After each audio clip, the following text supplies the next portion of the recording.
All right, good morning. Today is Wednesday, February 15th. It is 9:12 a.m. We're starting a little bit late, thanks to yours truly. And again, I sincerely do apologize. Do we have anyone here for public comment? Hearing none, we'll move forward to the motions if one of you gentlemen would like to get started. After review and reading of the commission minutes for January 4th and January 18th and February 1st of 2023, with a motion to waive the meeting and approve or amend. Okay, the motion's on the floor. Is there any discussion? Hearing none, all those in favor signify by saying aye. Aye. Aye. All those against, the motion does carry. Upon review of the exonerations as presented by the Nicholas County Assessor, move to approve accordingly. Motion's on the floor. Is there any discussion? Hearing none, all those in favor signify by saying aye. Aye. Aye. Upon review of the estate Motion does carry. judiciary matters as presented by the Nicholas County Clerk, move to approve accordingly or otherwise noted. That motion's on the floor. Is there any discussion? Hearing none, all those in favor signify by saying aye. Aye. All those against, the motion does carry. Upon submission of budget revisions received from the elected officials and department heads, the commission will take appropriate action as deemed necessary. Okay, that motion's on the floor. Is there any discussion? Hearing none, all those in favor signify by saying aye. Aye. Aye. All those against, the motion does carry. Upon review of the invoices as submitted by the various departmental offices, the commission will take the appropriate action as deemed necessary.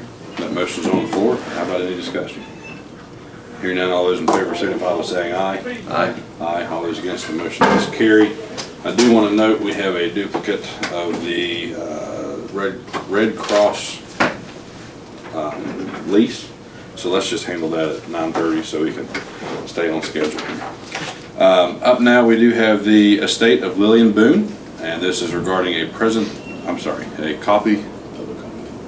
Already asked. Yes, I'm sorry, I asked it first. No one's here for public comment, right?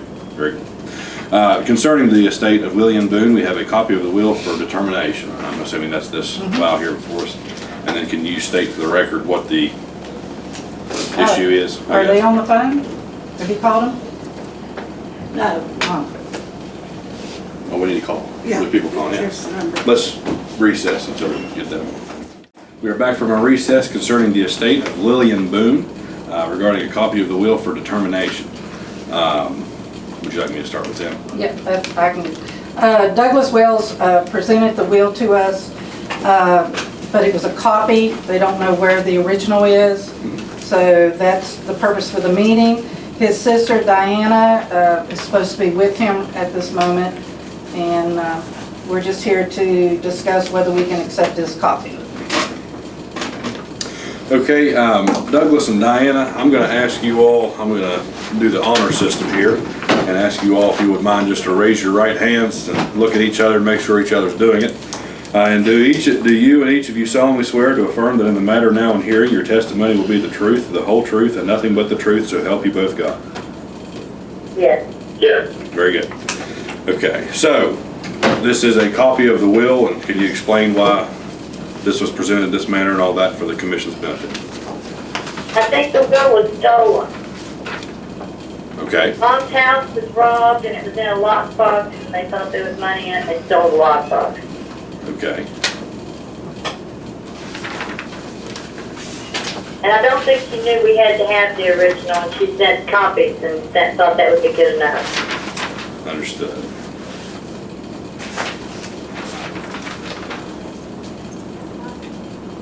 I can't see where this was presented. And if I'm correct, you two are the only children she had, correct? Yeah, we're just two of us. Okay. And neither of you contest anything, the state or the vitality of the current will that we have a copy of here? You don't think there's anything missing from it or anything like that? No. No. Okay. I mean, it looks Mom complete did to what me. she wanted to do.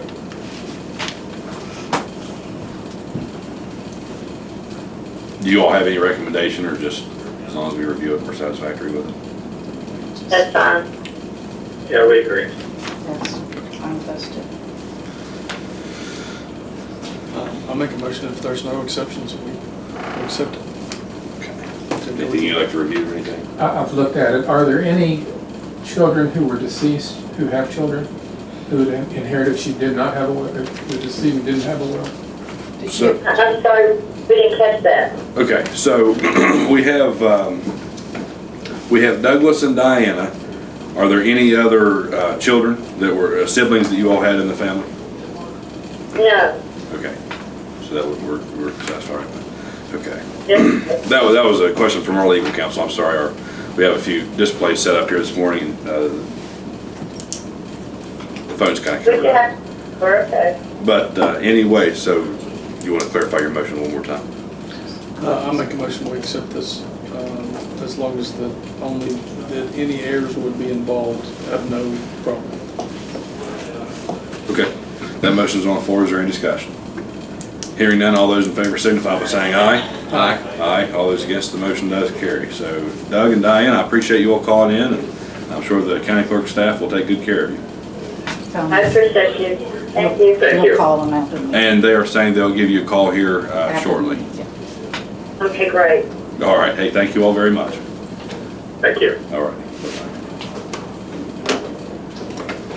You want this back? Okay, thank you. All right, up next we have on the agenda Adam Bryant. And which one of you is Adam? Me. Okay, and then also, what's your name, sir? Andrew Sullivan. Yes, sir. Very good. Okay, and this is a presentation to put disc golf course in Nicholas County, West Virginia. If you all would like to have the floor, do you have something to set up or? I got a PowerPoint presentation. Okay, let's recess again and get this set up. And then we'll... All right. All right. So my name's Adam Bryant. I'm from Mount Nebo. Lived here all my life. Started playing disc golf a couple of years ago. And there's really no courses in the county. There's Richwood, and that's it.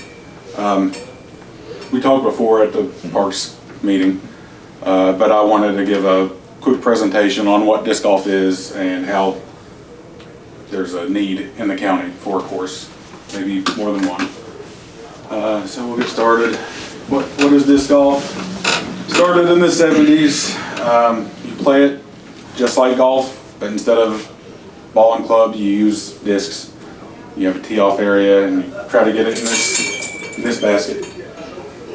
Courses, they can be heavily wooded or wide open or mix. Honestly, the best disc golf is in tight, heavy woods. You can play it year round.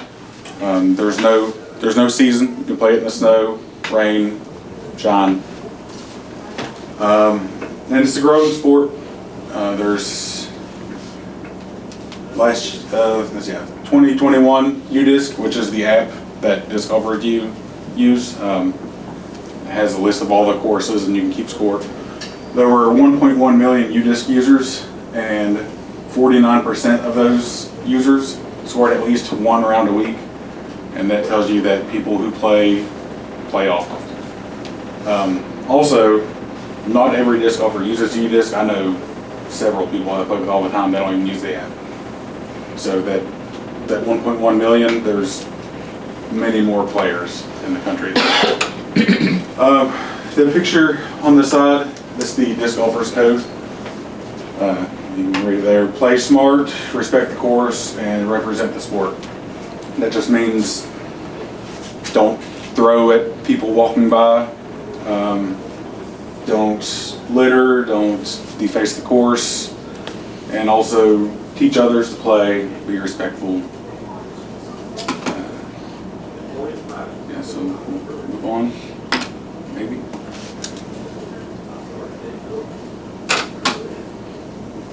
I don't know.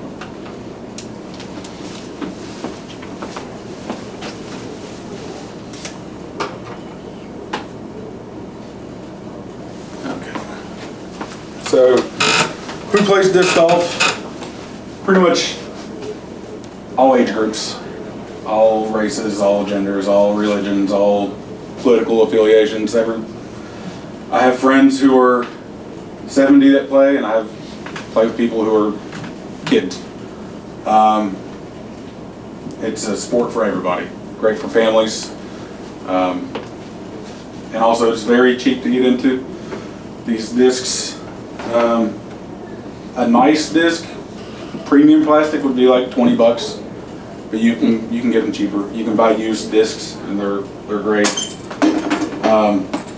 So it really doesn't cost much to get into it. And when you compare it to traditional golf, it's a whole lot cheaper. So what do we need for a course? You need space, obviously. Like I said, any terrain. The good thing about disc golf is we use terrain that otherwise may not be used. Hills, mountains, woods. We use that area. And we don't need to clear cut. We might need to cut little tiny trees out to make a fairway, but we don't remove any big trees. You want to avoid hiking or biking trails. You don't want your fairways to be on a walking trail. You can play adjacent to them, but you don't want to be in trails. And you'll need 1 to 3 acres. That depends on the landscape. If you got a wide open course, you would need more than 1 acre per hole. But a little, like around here, would be a wooded course, so 1 acre per hole would be good. Maybe even less.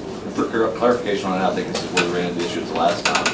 It's not a cleared acre, 1 or 2. No. Yes, it's just the ability to be able to give a good throw and not toss. Right. Yeah. Typically, the length, like a good length on we call them holes. Obviously, they're not holes, but we use a lot of terminology from golf. But like a typical length for a par 3 hole would be between 200 and 350 feet. 200 would be the short end. 350 would be longer. For a beginner player, a good length would be like 200 foot par 3. Hole count, major courses, 18 holes, but there is a place for 9-hole courses. 9-hole courses help get people into the sport. The first courses I played were 9 holes in Fayetteville and at Adventures on the Gorge, and that's still one of my favorite courses. You can go there and play a whole round in like 20 minutes. So you could spend a couple hours there and play like 36 holes. But if you want tournaments, if you want to host tournaments, you'd have to have 18 holes. The length. So that would depend, that was what I was talking about, the 200 to 300 foot for beginners. That gets longer the more advanced you get. My goal would be to have multiple tee pads for each hole. There's a lot of courses that do that. So you could have like a beginner, red tee, intermediate white, and pro or advanced would be blue. So the same course, you could have one basket with 3 different tee pads. So you could essentially have like 3 courses in one. So under hole notes, I have flight path, environmental obstacles, OBs. That comes down to the design. I was talking about the trees. We like trees. It's not really fun if you're just wide open field and the basket straight ahead. These discs, once you learn, you can shape the shots. So you throw it and they make like S curves. So you want your fairways you want different shot shapes on your course. You don't want every hole to be the same. Again, I talked about tees, red, white, blue, diamond, gold. That's just the lengths. What they're made of, you could have dirt, disc ground. That's the cheapest option, but it gets sloppy. The best would be concrete or turf. You also have gravel, rubber mats. It depends on how much you want to put into it. And of course, the nicer the course is, the more people want to play. Targets. And there's going to be pictures of this later. These are the baskets, targets. And the way to finish a hole is to throw the disc in, and that's essentially it. You also need signs on your courses. It's nice to have a course map at the beginning of the course that shows the layout. And it's also nice to have signs at every tee showing the fairway and where the basket is relative to the tee. Also, after the baskets, it's nice to have arrows pointing like this way to the next tee. Because sometimes courses get pretty, can be spread out, like from the end of this basket, it might be 300 feet to the next tee, and if you're in the woods, it's nice to have an arrow to point you in the right direction. Pars can be, like golf, 3, 4, or 5. Most courses around here are mainly par 3 courses. There aren't many that have par 4s, but hopefully in the future we can change that. Layouts, you want it to be safe. Like I was saying earlier, you don't want to be throwing in paths. You don't want to be throwing over cars. You don't want to be throwing near houses.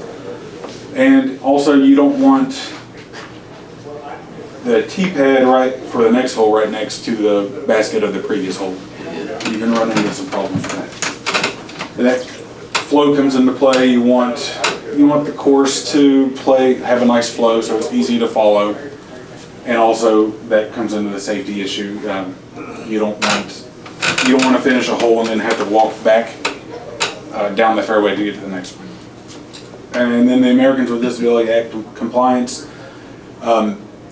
We'd like to have at least a little bit of the course to where everybody could play it. Maybe even if it's just like a 3-hole loop where everyone can access it. It's harder around here with the mountains, but it can be done. Why disc golf? Again, I said it's affordable. You can get a starter pack, $30, gets you 3 nice discs. Promotes health and well-being.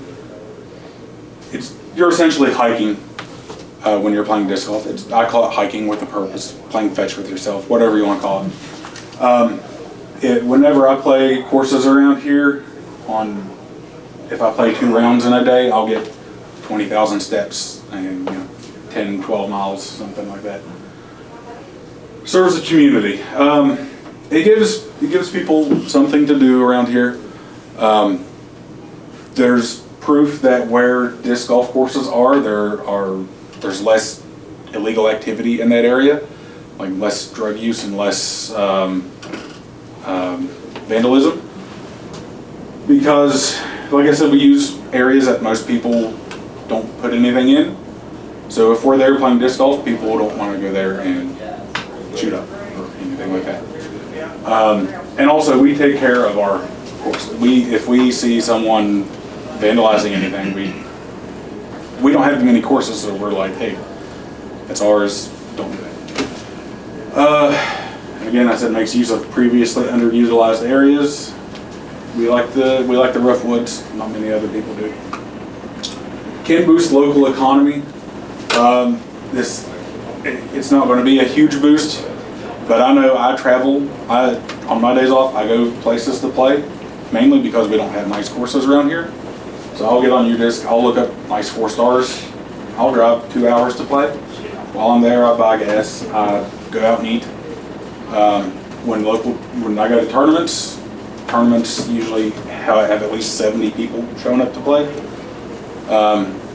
Usually 2 rounds. If it's a 1 day, it's usually 2 rounds. So we get a break in between rounds. Everyone goes out to eat. If it's a multi-day tournament, we get hotels and we eat out multiple times a day. So little things like that can be a positive for the community. I'll move the mouse again. What you have shown there, is that they play at night? You can, yeah. So this picture was at a tournament that I went to, and they set up camping for the players. You had the option to camp, and we brought a basket and put a light on it and had like a little putting contest at night. That was a pretty fun tournament. That was in Virginia, in Blacksburg.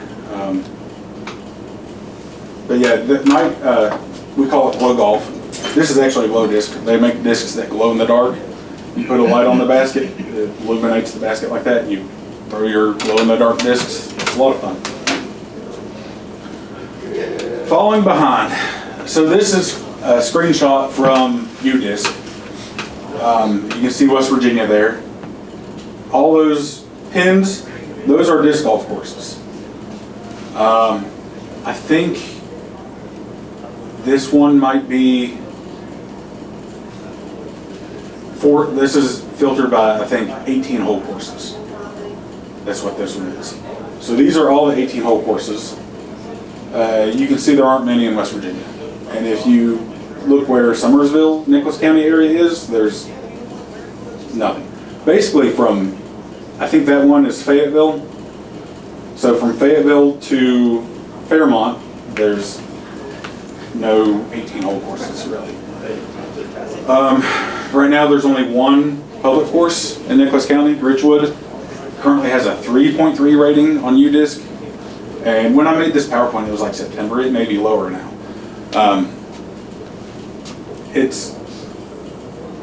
The Richwood course is basically 6 baskets in a field, and it'd be nice to play if you live there, but people don't want to drive 40 minutes, an hour to play that. Me personally, I live in Mount Nebo. I can drive 40 minutes and be in Beckley. There's some new courses in the Beckley area that's not showing up on UDisc that are pretty nice. I could drive 40 minutes and play those, or I can drive 40 minutes to Richwood and play those. So the nicer the course, the more people want to come. Like I said, there's 6 courses in Raleigh County, 2 are new. 6 currently in Fayetteville, and there's 1 being built in Fayette County. 1 more 18-hole course being built right now in Oak Hill. The hubs in the state, basically, Fayetteville, Princeton, Charleston, Fairmont, Parkersburg, and Huntington. Those are all areas that have more than 1 course. So there's room for us to get a course. I wish I could see this. There it is. Like I said, Boyd to Phil. The closest 4-star courses are over an hour drive from Summersville. This is all stuff I've already talked about. The closest course north of Nicholas County is in Weston. And like I said, the closest 4-star course north of Nicholas County is in Fairmont. So if in the future we can get a nice course, people in the Braxton, Lewis County area they'll come play. There's no doubt about that. Because like I said, there's a huge void in the Route 19 to 79 corridor.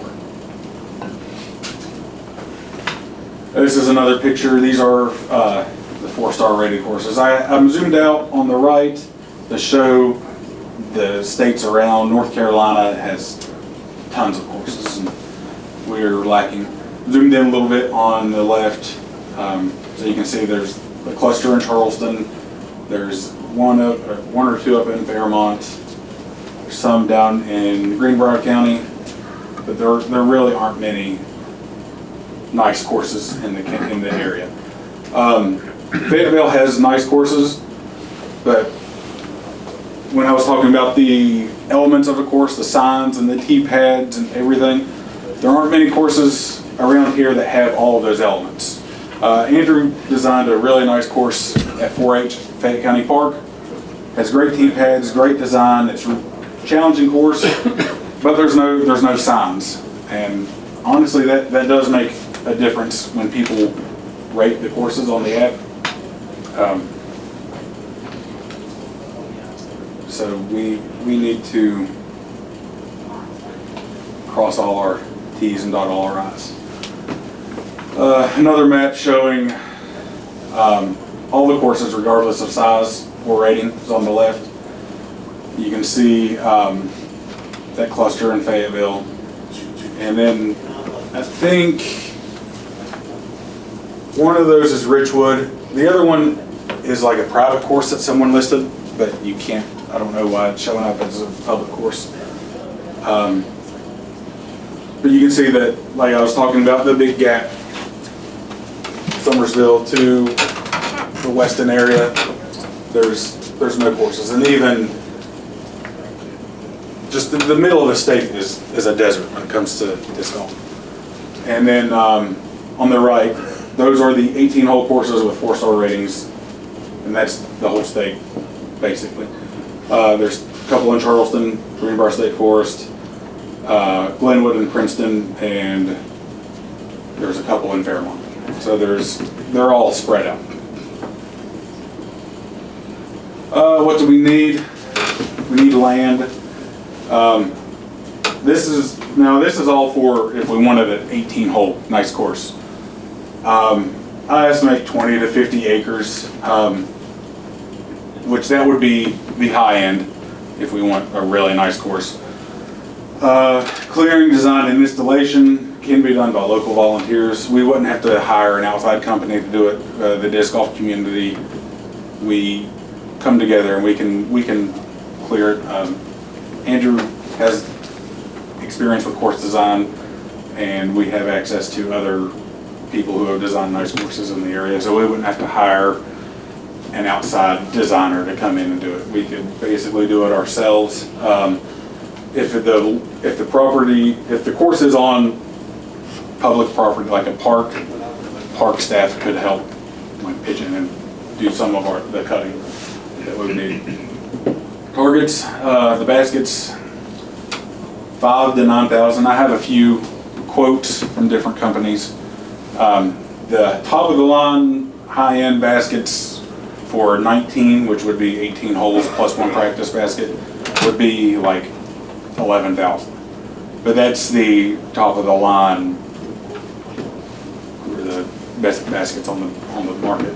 Cheaper options around 5,000 to 7,000 would be more realistic. Tees, I haven't priced lumber in a while. I don't know what it's like. I'm estimating 1,000 to 5,000, depending on how many tees. 18-hole course, you would need minimum 18 tees, of course. If you wanted multiple sets, then the price goes up. But you would need lumber for the frame, and then the other options would be, well, in addition to the lumber, I should say, you could pour concrete, lay down turf, or use pavers. All of those are good options. I've even seen some break tees. I feel like that might be expensive, but they look really nice. What I might ask you, Mr. Adams, Yes. we have a group of folks here in a few minutes, if you don't mind, just kind of Okay. wrap it up. And I'm sorry to rush it, if you want to come back by all means, 'cause I think we are interested in this. Yeah. But I know that we have a couple fire departments here and stuff like that. I got you. Yeah, so I was just going to go over some of the signs would be another cost. This was actually Indian Rock Park. This is a layout that they came up with, just showing, I was basically wanting to show that you can see it's all in the woods. And we could do that at really any of our parks where we're able to. We wouldn't have to impose on any other areas. Other ideas would be Veterans Memorial Park, and maybe even collaborate with Carnifex Ferry, Corps of Engineers, City of Summersville, or even private land. I've emailed people, but I feel like having the county commission on my side would get me further. And then these are local courses. Fayette County Park on the left, Glenwood and Princeton in the middle, Lake Stevens on the right. And as you can see, mostly wooded. You're not going across picnic areas or anything like that. These are pictures of local West Virginia courses. This is what a fairway would look like. Top right is Fayetteville, bottom left is Greenbrier State Forest. These are what the targets would look like, which we brought one in. These are what the tee pads look like. Bottom left is Cato Park in Charleston, turf tee. Next is Fayetteville. That's concrete. That was not long after it was poured. The concrete pavers is at Little Beaver State Park. And the brick, that was in Vermont. That was at a course in Vermont called Quarries, I think. That's where I saw the brick ones. Those ones were nice. That's what the signs would look like, just showing the tee pad in the basket and mapping the fairways. 10 to 20,000, probably closer to 30,000 on the top end for a nice 18-hole course with multiple pin locations and multiple tees. And that's another thing with the baskets. You can buy sleeves to have multiple pin locations so you can change up the course every now and then. I estimate we can fundraise and get maybe 9,000 local donations through individuals or companies. My guess is $500 to sponsor a hole. I haven't thrown out any feelers on that because it's hard to ask for money when you have nothing going, you know. But I was hoping if $500 per hole, they'd get their logo on the tee sign. You could even split it up and get two companies, like $250 per company, and get two logos on the tee sign, sponsor the hole. That would be some extra money. Another thing would be fundraisers or fundraiser tournaments. I know that of a couple of tournaments that were done as fundraisers that raised between $1,200 and $2,700. I also have some limited edition disc golf equipment that I was planning on raffling off to raise money for any course that we can get. There's also grants out there, the Disc Golf Foundation Basket Match Program. If you're approved, they'll basically reimburse you for half of the baskets that you buy. So you basically get the baskets at 50% discount. If you build it, they will come. This is just numbers showing number of plays at different courses for 2020 and for all time. Glenwood and Princeton City Park, they're in the same town, about 5 minutes away. You can see the difference in the rating, 4.3 and 3.8. And then the number of unique players and number of times played. Glenwood gets a lot more plays, even though they're in the same town. That shows people will travel and play a nice course. Can I chime in real quick? Yeah. The Glenwood Park he's talking about, gentlemen, it's also a pay-to-play park. So it's in the city, it's in their county park system, but people actually pay per day they go there and access the course. I think it's $2, $2 or $3. And they've already recouped enough money from the pay-to-play to cover the cost of the installation, the equipment, and the labor they use when they put it in. Yeah. And it took a couple of years, but that's another option for the course going to get pay-to-play, and the cost is low, but because of the high use, it does end up paying for itself over time. Now, if we go to the pay-to-play route, it has to be worth it. It has to be super nice.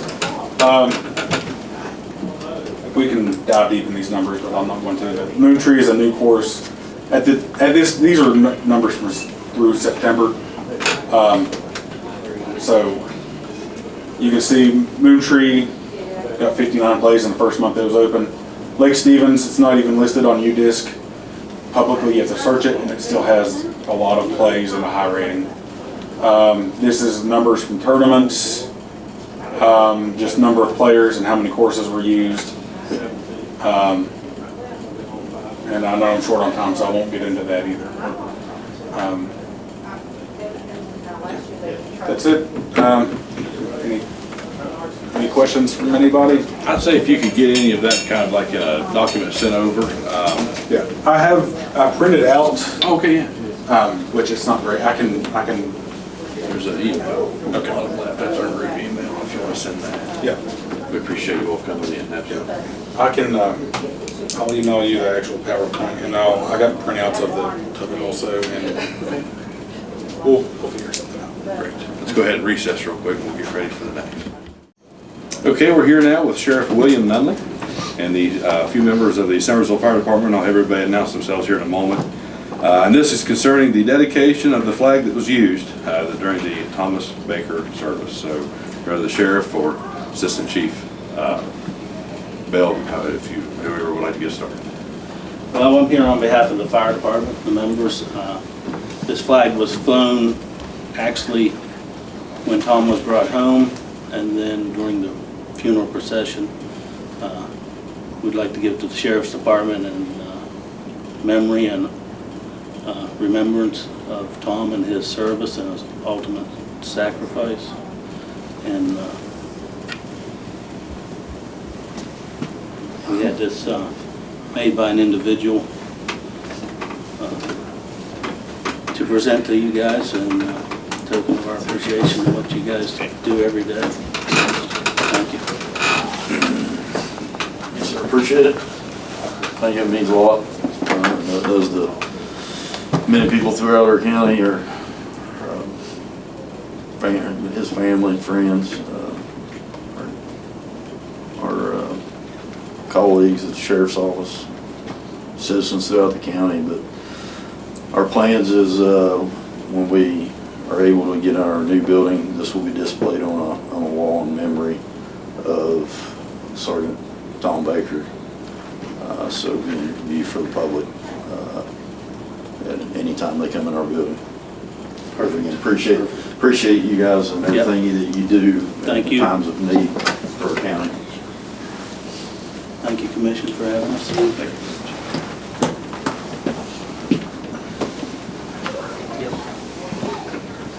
I think that's very fitting and a very kind gesture by the Summersville Fire Department. And on behalf of the commission, I want to thank Chief Aldridge, who couldn't be with her, Assistant Chief Bell, and everyone else who did this for the Sheriff's Department. Look forward to making sure Tom continues on in multiple county facilities going forward. Anything else? Okay, we'll take another recess. Okay. Do you want to get Brian?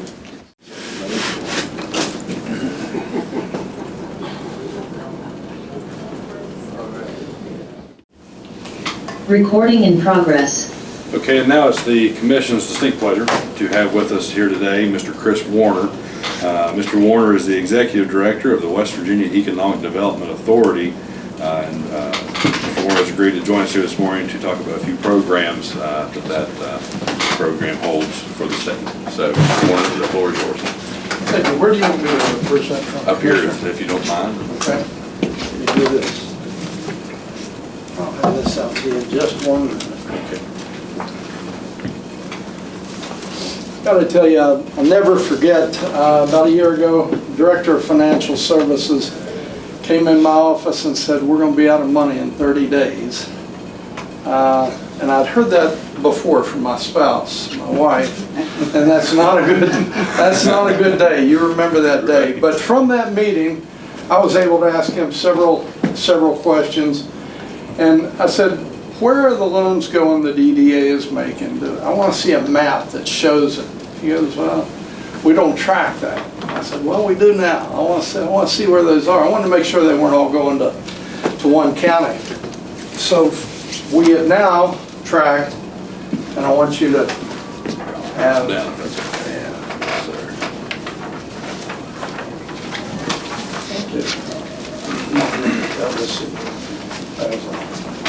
have one as well. And I know where your eyes are going on that map right now. Yeah. Right to the center. Yeah. Right where they should be going. So that map shows you where our loans are being made and how many jobs are being supported by the loans that EDA has made. I don't have a copy right now in front of me. Absolutely. Just a second. So very quickly, you'll see that by the loans that we've currently made, we have $338 million in loans out. That supports 6,467 full-time jobs and 489 part-time jobs. If you didn't keep it, that's fine. Right now. So, Good with those. but you're looking at Nicholas County, and it's white, and there are no loans by the EDA here. And that's why I'm here and what I want to talk to you about over the next 20 minutes. I'm mindful of your time. I'm going to move through this. Stop me at any time. If not, I'll take questions at the end of this process. So many people confuse us, the WVEDA, with the Department of Economic Development. By the way, do you have any water by any chance? Yes, sir. Yes. We'll draw this morning. So the Department of Economic Development is run by Secretary Carmichael and Director Graney. Think of us as the state's bank. We lend money. They go out and attract businesses in, and we lend money to those businesses. A lot of focus has been on the EDA recently because of the governor's high impact fund. And you'll hear about money going to Form Energy and Berkshire Hathaway, and green energy and all these things. But we lend money, and we have money to lend. The mission of the, I didn't hand these out, I apologize. This was the slide deck we were going to put up overhead. So we're going to start right on page, the front page there. Thank you, ma'am. You're welcome.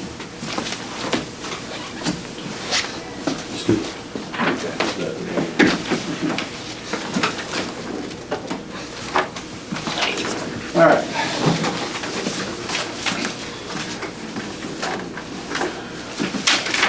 So if you'll just flip to page 2, the mission of the EDA is to provide financial assistance and credit enhancement to help create a favorable environment for job creation and retention for businesses in West Virginia. If you flip to page 3, the overview, just very quickly, we were formed in 1962 as a public corporation and a government instrumentality under West Virginia Code. The governor chairs our board. We have the tax commissioner, state treasurer, and 7 at-large members, 1 member of the House of Delegates, and 1 member of the state senate as ex officio members. If you flip to page 4, in the last legislative session, we went to the legislature and proposed a $600 million revolving loan fund. As things happen in the legislative process, they basically took $200 million, made it the high impact fund. That's for the governor to expend $50 million or more at a time to bring in high impact projects to West Virginia. The other $400 million is dedicated to loan funding, and quite frankly, that's what we're here to talk about today. Now, if you pull down one of those big high impact fund projects, we'll be there to make sure that it's funded. But the governor has already worked through that $200 million and all the announcements that you've heard in the last year. So, how are we going to expend those dollars that the legislature provided to EDA? If you'll go to page 5, how do we do it? You'll see 7 main program areas there. I want to just touch on the dollar amounts for each of those areas. These are hard dollars. These are ready to be lent. Direct lending, we have just over $273 million in direct lending available. Loan insurance next, we have just over $6 million in loan insurance. In broadband loan insurance, we have just under $24 million in broadband loan insurance. Now, tax exempt industrial bonds, those are not state dollars. We're just the authorizing agency, and the state has allotted so many dollars, and those dollars are mentioned there. We have the Foreign Trade Zone Authority. We're the authorizing agency. There are only 2 of those in the state, basically between Charleston and Huntington is 1, and then 1 up in Berkeley County. We have a working capital program that's almost depleted right now. We'll talk about each of these very quickly, and then the CARES Act, we have just over $2 million in that fund. I'm going to touch on just a couple of criteria that is applicable across all of these programs. We provide financing assistance for fixed asset acquisition for creditworthy manufacturing concerns, industrial process complexes, distribution centers, high technology industries, and technology-based service companies, and other business classifications currently targeted by the West Virginia Department of Economic Development. They are targeting tourism right now, so destination tourism. We like to lend $75,000 for every job created or retained. So I know there's a lot of focus on bringing companies in from out of state, but we also, EDA, our bread and butter, really focuses on existing businesses that want to expand or need to expand. And again, we lend up to $75,000 per job created or retained. We can lend 45% on land or building loans, no more than 40% on readily marketable equipment loans, and then no more than 35% on specialty or custom-built equipment loans.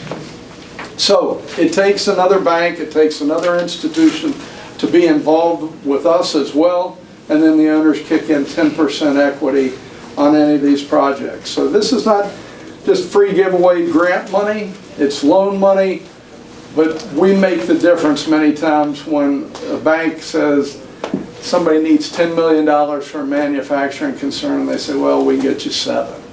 Well, when the EDA gets involved, all of a sudden they're getting the full $10 million that they need to get it done. Again, acquisition of land, buildings, real property improvements, a fixed machinery, and a fixed equipment. We do not do rolling stock inventory or other typical working capital needs for our direct loan funding. I'm going to get you to turn to page 6. Again, this is the program that has the $273 million. Think of any loan in between $50,000 and $15 million is where the EDA is involved. Our interest rates are tied to Treasury debt instrument plus 1%. I'm going to give you a couple of examples of direct lending program. Mr. B Potato Chip in Wood County. We lent $384,000. They acquired a manufacturing facility there and some new equipment, created or retained 50 jobs. Scana Aluminum in Harrison County. We lent $1.4 million for equipment upgrades, and they retained 59 jobs with that loan. Ziegenfelder is up in Wheeling. They make popsicles, for the country over. $2.5 million for a new manufacturing facility in Ohio County, creating 46 jobs. We'll flip to page 7. Loan insurance program. That's the one that has $6.3 million in it. We provide stop-loss coverage for up to 80% on a personally guaranteed loan. The EDA insured portion can go up to $500,000, and we do that for 4 years. The applicant applies directly to the bank. They negotiate their collateral, interest rate, and loan covenants in keeping with that bank's own lending guidelines, and then the bank comes to us and we provide the insurance that encourages them to go ahead and make a loan that they otherwise wouldn't make. Some examples of that: Custom Smiles in Kanawha County, $480,000 worth of loan insurance on a $600,000 loan. It's a dental prosthetic and orthodontic manufacturer in Kanawha County. Main Street Hinton, $320,000 worth of loan insurance on a $400,000 loan.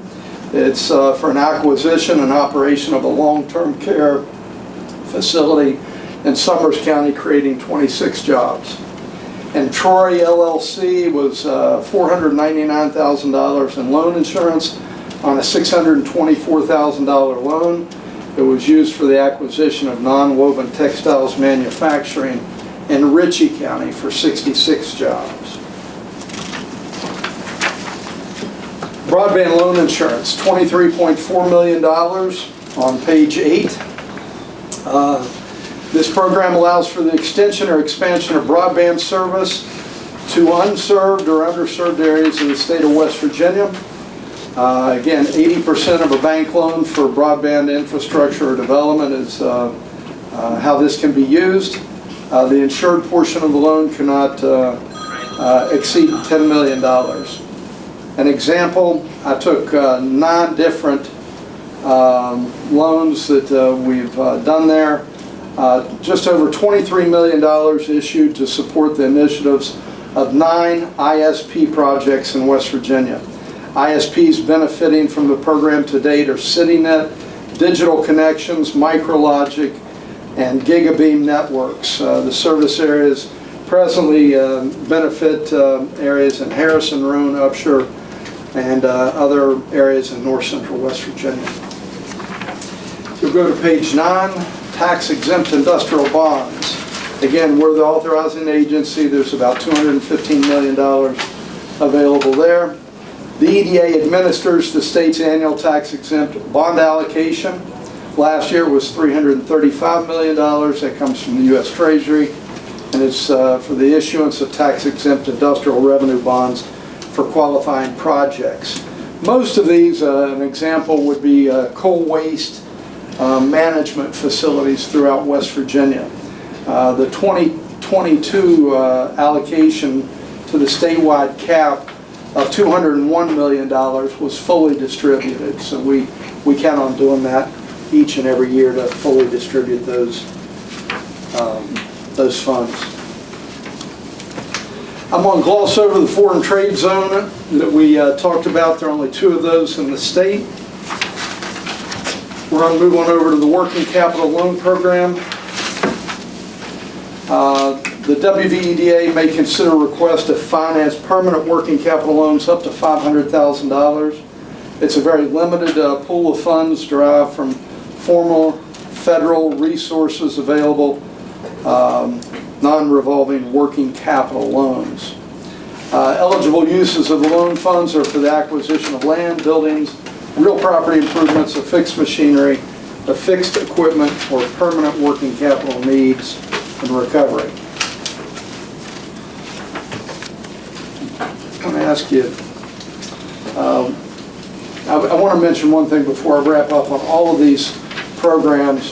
We've eliminated all of the application fees. I just picked up on that since I came on board, that it really kind of tore people off that they had to pay an application fee to the state. The legislature was generous with us, so we've knocked off all application fees. We have fixed the interest rate for the life of the loan, so we're used to be adjustable because the way we received our money, we borrowed money from the Board of Treasury Investment and then had to pay it back, and they were constantly jerking the rates back and forth. So we've just fixed those for the life of the loan since we've obtained money from the legislature. And for existing loans, we're offering a one-time opportunity to fix the interest rate. Just some economic highlights overall for the state of West Virginia, and I'll wrap up and answer any questions you may have. On page 12, now I know we're coming out of the pandemic, so you can expect jobs to increase, but over 120,000 jobs have been added in the last 21 months. It's the fastest growth in the history of West Virginia. We've gone from 642,000 jobs in April of 20 to 762,000 jobs in April of 2022. We have a 3.6% unemployment rate in the state of West Virginia right now. The 3.8% employment growth over the past year ranks in the top 15 in the nation. West Virginia's nominal gross domestic product, which is all goods and services without any adjustment for inflation, is up 15.2%. We're the second highest in the nation right now. West Virginia personal income, nominal rise is 4.4%. It's greater than the national average of 4.1%. West Virginia average wage is up 7.5%, which is the 6th highest in the country. West Virginia real retail sales are up 2.8%. It's the 10th highest in the country. And we have over 130,000 new broadband fiber connections in West Virginia since 2020. The map there on 13 that I wanted to show you was just to let you see how we're doing compared to states immediately around us. So our 4.1% on gross domestic product is outperforming all of the states around us right now. If you flip to page 14 with the brown or orange colored map, other than Ohio, we're outperforming all of our surrounding states as it relates to personal income growth in 2022. And then page 15, the very last one, just to give you a sense of how things are going statewide. Since 2017, there's been $6.2 billion in business investments. And in 2022 alone, we had $6.3 billion in business investments. So we outperformed the previous 4 years in just this past year that we just wrapped up. 29 new companies providing 5,500 new jobs. So with that, I'll take any questions. If you have any questions, thanks for bearing with me through that. Well, if I could begin, I just want to say how exciting, you know, as a younger member of this commission, with the utmost respect to my counterparts, there was always a push, and there's some people here in the crowd that would understand. Most people my age no longer live here. They moved on to what they believe to be greener pastures and things of that nature. But when you're talking about employment in the state having the fastest growth in the history of the entire state history, and you're talking about, I tried to highlight a few things as you went through here. Our GDP is higher than everybody else. Our personal income is higher than growing faster than anybody other than Ohio. I don't know. I just, you know, commission meetings are usually doom and gloom, and we're doing a lot of bad decisions, hard decisions, but I just find this very exciting, and you've energized me this morning to find ways that we can make Nicholas County one of these red or blue counties on this map. I guess the only true question I would have, as I see your contact here at the end, but I mean the general public, the business community, if they have any interest in contacting your office, if you could leave some information with us maybe, and we can even get it in the Chronicle. Yep. Or we can even just use this, and everybody has a copy there. I'll leave cards here. Okay, wonderful. Wonderful, yes, thank you. Because I think that's a good opportunity, and you know, our friends in Fayette, Greenbrier, Pocahontas, Randolph, and Kanawha County around us are taking advantage of this program, so hopefully, I extremely hope that our friends here in Nicholas County will do the same thing as time goes on, because I think that's, I don't know, I'm just sitting here impressed. I can't wrap my mind around all of it. I know you all are always hit for money, and there's so many things that we can't do that you need to focus on, but we want you to feel free to give us a call. I did 4 years in the Trump administration as USDA Rural Development State Director, and just seeing the firemen and the police leaving. We were constantly, there's grant money available through the rural development, if you haven't taken advantage of that. When you need new cruisers, new equipment, there's a portion of that can be taken care of in the way of grants through USDA, but don't be afraid to give us a call. If we're not the agency that can help you, you know the things that we do now as far as industrial and manufacturing and heavy industrial type businesses like that, warehousing, distribution. We'll find though the agency that can help, whether it's the Small Business Administration, USDA Rural Development. Just use us as a resource, and don't hesitate to give us a call. I just want to echo what Commissioner Cole said. It's exciting. I'm a new commissioner So typically you see that the lending institutions are a barrier or a hurdle between, a needed party and the money, and it's nice to see that opportunity for you to come down and actually, offer to help and show us what we've got available to us from a countywide perspective, and then show us the other counties that are taking advantage of it. So I think we are in some exciting times in the state of West Virginia. Well, Definitely appreciate it, absolutely. thanks for letting me be here. Yes, sir. Can we come directly to you with things, or does it have to go through our regional development authority? You can come directly to us, but we will encourage you to go through the Regional Planning and Economic Development Council. If there's if there's a local chamber or Economic Development Authority locally, we're going to encourage you to do that, but there's nothing at all wrong with contacting us directly, and we can just make sure that we've got the right people at the table, whether it's from the state on a tax incentive. A portion of this we like to get started early. We might very well say let's bring those folks back in, but we'll never bypass your local folks. They're going to know what we're doing. Stay in the loop. But if you just want to pick up the phone, I carry both those phones all the time with me. You can call anytime and we'll talk and make sure we get you going in the right direction quickly. Now, do you have any like regional field representatives or anything like that? No, we're just call Chris? pretty lean. We have to administer these loans after they're made. Then we got to follow up on those. We have an unbelievable default rate, but there are 12 people in the office in addition to me, so we have 4 lenders. The others are so we don't have anyone really in the field. They're all in the Charleston office.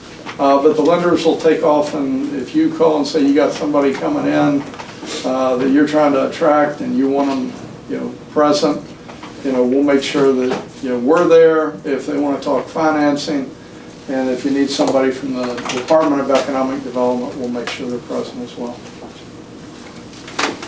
Thank you. That's exciting. Yes, very much. Yes, thank you, Mr. Warren. We appreciate your time. Thank you all. Appreciate the partnership. Absolutely.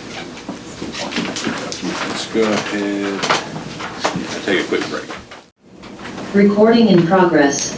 Okay, I have a request of a few items here for us to consider here this morning. Up first, Director McGinnis couldn't join us this morning. You might tell the sheriff to come in. And let me see if John can be available by phone. Let me just try him here. We have the opportunity to consider replacing the portable radios that we've had issues with since I've been a commissioner. Good morning, you able to talk? Yeah, you able to talk? Okay, we're in the meeting, I'm gonna put you on speaker. Okay, so we have Director John McGinnis of Homeland Security joining us by phone, Sheriff Nunley, and Chief Deputy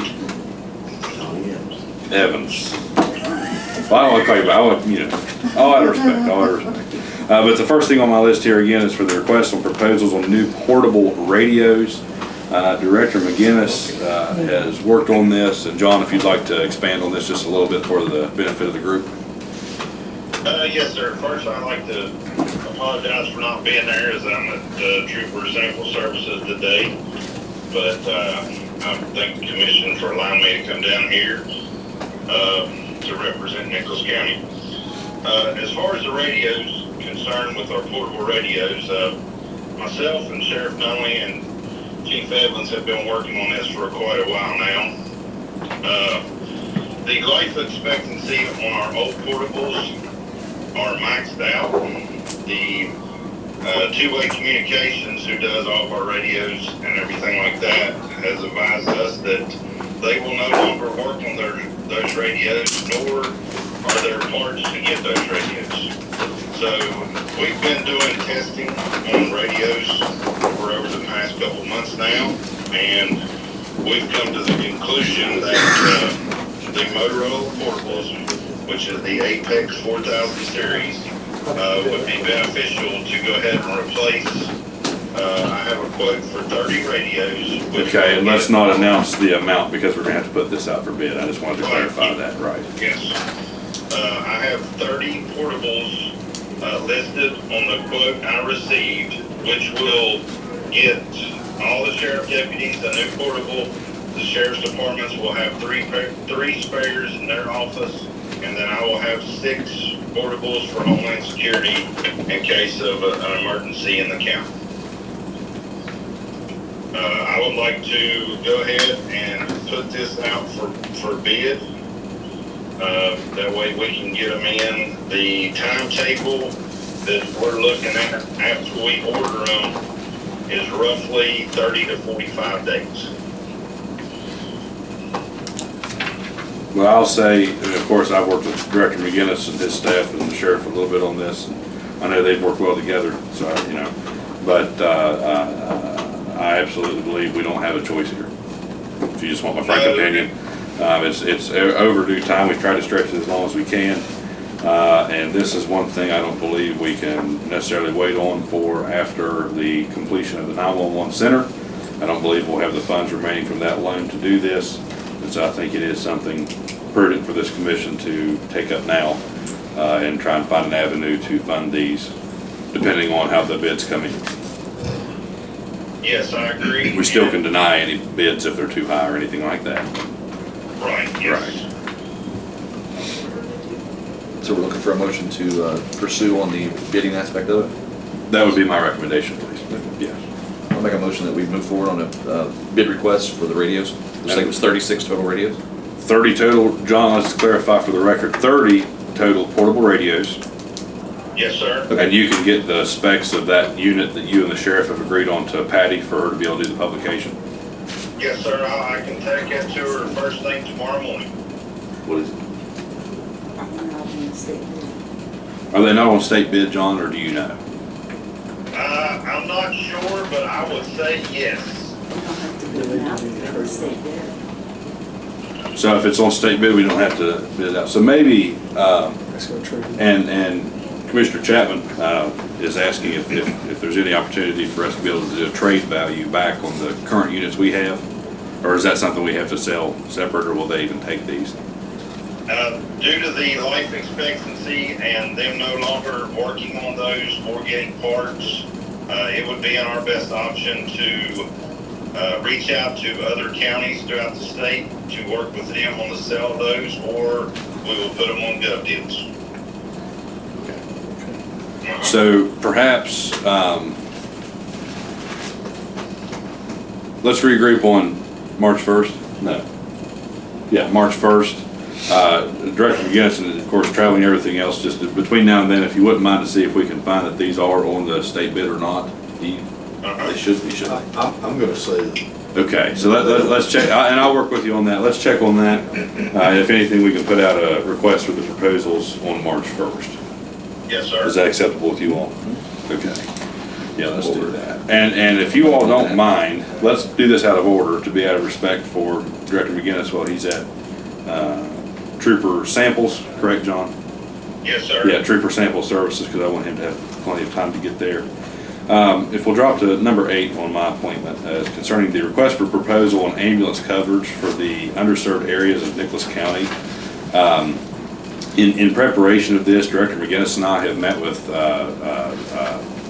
management and ownership of ReadyCare and JanCare to kind of prepare them what we're looking for. Talking with legal counsel, we need to put this out for a request for essentially what these companies believe they can provide should the commission be willing, have to consider any kind of subsidy to any of these companies to get the coverage we need county-wide. Of course, I don't believe this is a commitment to any spending of any kind, but to see what these ambulance service companies will provide this county so we'll know what we might have to consider to get adequate coverage. Director McGinnis, I know I probably took some away from you, but do you want to speak on that? No, I would definitely like to request, along with legal counsel, that we advertise for EMS proposal for service. Like President Cole said, this is not a bid, but just a public notice for any available EMS company that has interest in providing additional service to Nicholas County. What I would like to do, if legal counsel and commission approve it, I would like to get that advertised have any available or anyone that's interested to contact me and set up a meeting. That way we can look at it black and white, what their proposals for service would be. I'm fine with that. The only thing I would request is perhaps let's find the territories you deem most, the most urgent at this time to get coverage. And then, the fine tuning we can always do down the road. I would like to make sure that on the list is Fenwick, Richwood, New Hope, Nettie, Levacy. I agree. Okay. You all have any addition to that?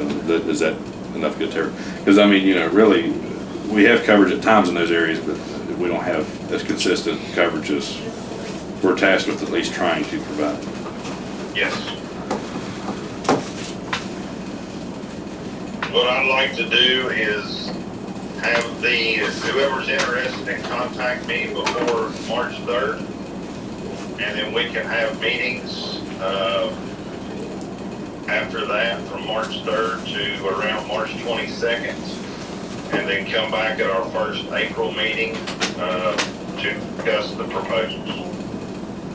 What I'd like to request, Director, is that you handle that publication. Have it approved by legal counsel, just make sure we have everything we need that they find adequate, if that's okay. Yeah, and I'm just thinking here, we probably need to specify the services you're looking for, so we're comparing apples to apples instead of apples to oranges. Right. Because there's a certain kind of truck, John, you can state and 24/7 coverage and all that good stuff, right?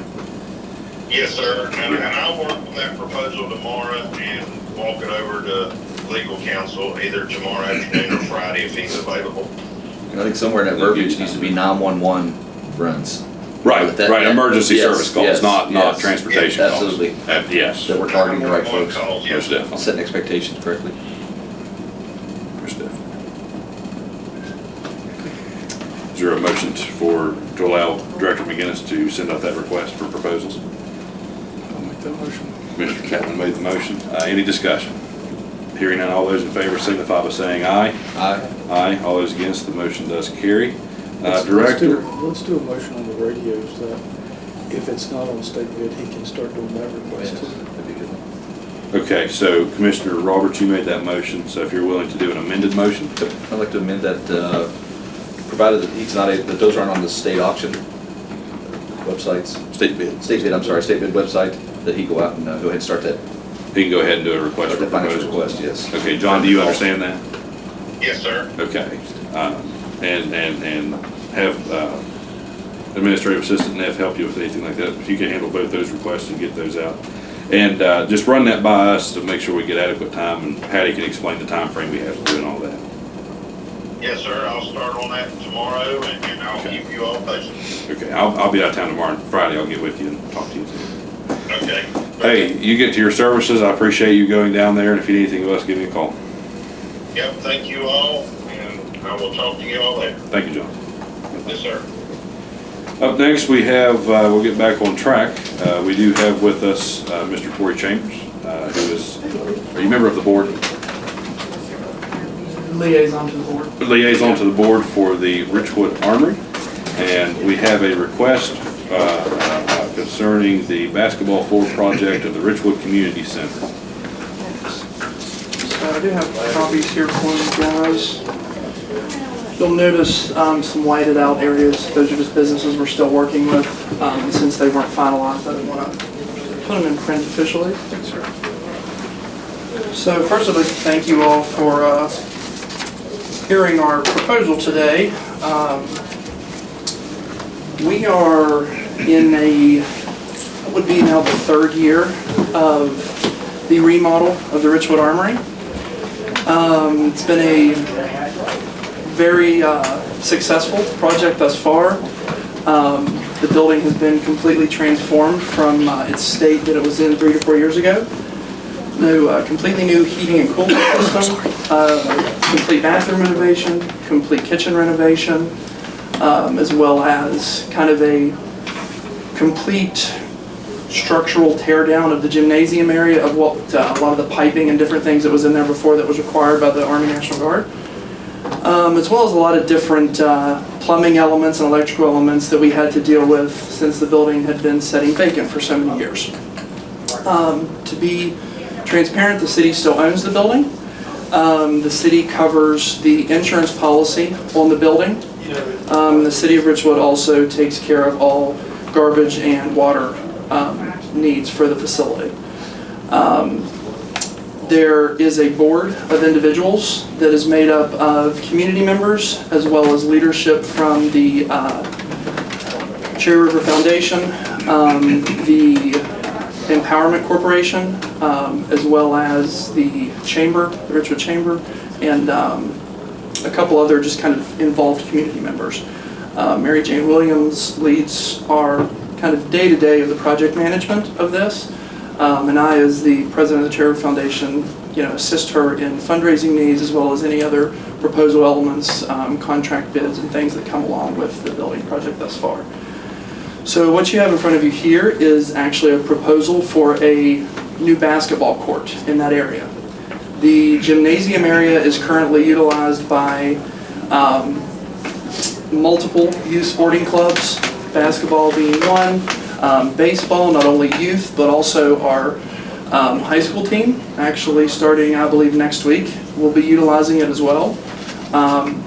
So there's a lot of different groups that benefit from the remodel and ability to use this facility.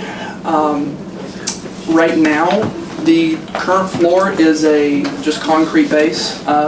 We've gone through and the Empowerment Corp has helped us, paint the floor, make it look presentable. We got a nice grant from Lowe's that helped us do some painting in there, make it more visually presentable. But to officially make it, I guess an official basketball court, we did start a fundraising campaign as of about 6 months ago to start the process of this. We have now got to the point in fundraising where we feel comfortable going to companies and looking at bids and getting official pricing estimates. We've been dealing with 2 companies thus far. One is the Cincinnati Flooring Company and the other one is the Ohio Flooring Company, both of which are very reputable gymnasium install companies that have been around since the early 1900s. We kind of selected those 2 because they have done projects in West Virginia, as close as Oak Hill, Clay County, and different areas. Their rep, the way we are leaning in terms of company for pricing as well as what they're able to provide us is the Cincinnati Flooring Company.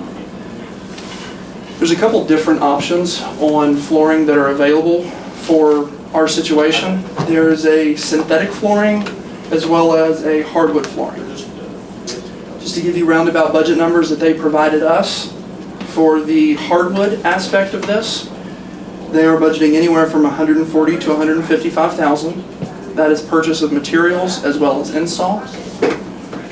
And for the synthetic flooring, they estimated anywhere from $125,000 to $135,000. And the synthetic flooring is the rubber material you can think of in terms of sporting events. It acts exactly like a wood court does with the bouncing balls. This court would be not only for basketball, but it would also be lined officially for volleyball. So the high school volleyball team could also access it. There is kind of a shortage in gym access right now, so this is why we kind of put this project ahead of a few others, so we could further allow the youth groups, schools, middle school, high school, grade school to have another access to a community gym. Have they shared for long-term upkeep of the 2 alternates of the flooring? Is the synthetic more of a long-term play than the hardwood that doesn't have to be refinished, stuff like that, or does it also require sizable maintenance? It also, so it doesnn't, from my understanding from Jason, the individual working with Cincinnati Flooring, the synthetic is more of a durable option. If the gym is going to be utilized for things other than, specifically sports, they would recommend a cover for the wood floor. which runs about $5,000 to $7,000, and it's actually included in the pricing on both of these options. I went ahead and got a cover, had a cover included for both of these, just because I felt like it was best for both, because there is things like the ramp feed, craft fairs, and different things that also take place in that space. So just for the longevity of the floor. So within those quotes right there, there is a $5,000 to $7,000 estimate on a floor cover. The main thing that we wanted to make sure is if we went with wood, that the building itself would be conducive to the wood, which he actually came down and did a site visit with us. And the heating that we've been able to redo in the building is now makes it adequate for the sustainability of a wood floor, which was our main concern at the beginning. But the Have they done any moisture testing yet or anything on the concrete? They have not, no. Okay. There'll be, he did let us know there will be. Moisture prone. The way this wood form would be set up, there'd be a moisture barrier put down first. So that's not a concern either way. There would need to be, he told us there would need to be re-leveling of some of the areas of concrete, as well as for some of the entrances and the doors. There's also a garage door in that space. So there would need to be some ADA accessible things that are also included in this in terms of the manpower for it to make sure that it is ADA accessible. But as Commissioner Chapman said, he also laid out the fact that there would be a moisture barrier in between what is the current cement and would be whatever synthetic or wood that we go with. The board is leaning more towards the wood option, just in terms of the refinish of it. You mentioned kind of the upkeep of it. The gentleman from Cincinnati Flooring said there's definitely, I mean, it's a wood floor. There's definitely an aspect to make sure it's kept up the conditions in terms of moisture, whether it's water laying on the floor or anything like that. So we've actually put into place a couple of the board members, as well as a local contractor in the area, are going to kind of manage I guess you could say, the upkeep of the floor, make sure it's kept clean, make sure any areas that are, for some reason, will be damaged, the company is contacted. And the one thing I need to look into with the company is kind of what after the floor is installed, is there any type of period where they would cover any damages or defaults that would happen with the flooring. So that's something I need to figure out. But to get into kind of the numbers and the fundraising of it, over this 6-month period, we have been able to secure just under $100,000, right at $98,000 in funding thus far for the project. We do have a few asks out to other companies in the area, because a part of the, I guess you could say, the part of the attractiveness for businesses is we would be able to add their logo or however they would like to appear on the floor. I would ask that you keep the examples there private too, just as we have officially discussed with those companies how they would like it, but just for visual purposes today. So, I do hope to secure some additional funding from a couple businesses in Nicholas County that, would have an interest in public health, the community center, and, have the ability to do so. But my request today from the commission would be to consider, I guess, and I should say before I say this, a big thanks to you all as a commission in the past, because you all have funded close to $50,000 of this, close to, after this, $500,000 project that will have taken place in the renovation of this Armory to Community Center. So thank you guys for that. There is, for this particular project, like I say, we kind of moved it to the front of the list specifically for its ability to be used, and it is the part of the facility that's used the most. So my request from the commission would be to consider a proposal of $30,000 to put towards this project. And I can answer any additional questions, gain any additional information that you all would need. So by putting this type of floor down, are you placing any limitations on that area? So I know, like you said, it's used by a lot of different folks. And concrete, you pretty much sweep it, mop it, it's good to go. Right. Do you anticipate any restrictions you're going to place on this? I do not. For the events that currently take place there, I do not see any limitations. We've done everything from band concerts, of course, basketball, soccer, baseball has utilized it, the ramp feed utilizes it in some capacity. It's also been utilized for craft fairs and different things. There's been, we've had some asks of being used for balls, dances, different types of things for schooling events. So I don't foresee that wood floor being, or the synthetic option being a hindrance to any of the thing that has taken place in the past there, or that could take place there. And that's one of the main reasons I had them include the floor cover in the price for that. Just if something does come up that we wouldn't think or wouldn't want to hinder the floor, that would be there. And there'll still be some concrete area left around it, I'm assuming, right? This doesn't cover the whole area, or does it? It would cover the entire area. The entire, yes, so you walk in- 70 feet wide by 100 feet long, or 75 by 100. As soon as you go through those doors, you're on wood. Correct. You're on the new Yes, surface. yep. And that's where the ADA compliance comes into place to make sure there's accessible. Transitions. Yes. And did you say you've already ordered bleachers and stuff like that, so this will just kind of finish the whole room? That's correct. Bleachers have been ordered. We generously, some of the local community restaurants as well as some anonymous businesses came in and actually provided support to purchase sets of bleachers for in there that are currently being used down there. So they would need to be, luckily they're easy to install and uninstall, so they would be uninstalled while the flooring goes in. Estimated timing on laying of the floor for the wood floor can be anywhere from 30 to 45 days, they mentioned. And for the synthetic, anywhere from, I believe he said 2 to 4 weeks. So we would need to wait until, of course. So the after our board meeting. doesn't have an objection to the synthetic, they just think they might prefer the hardwood?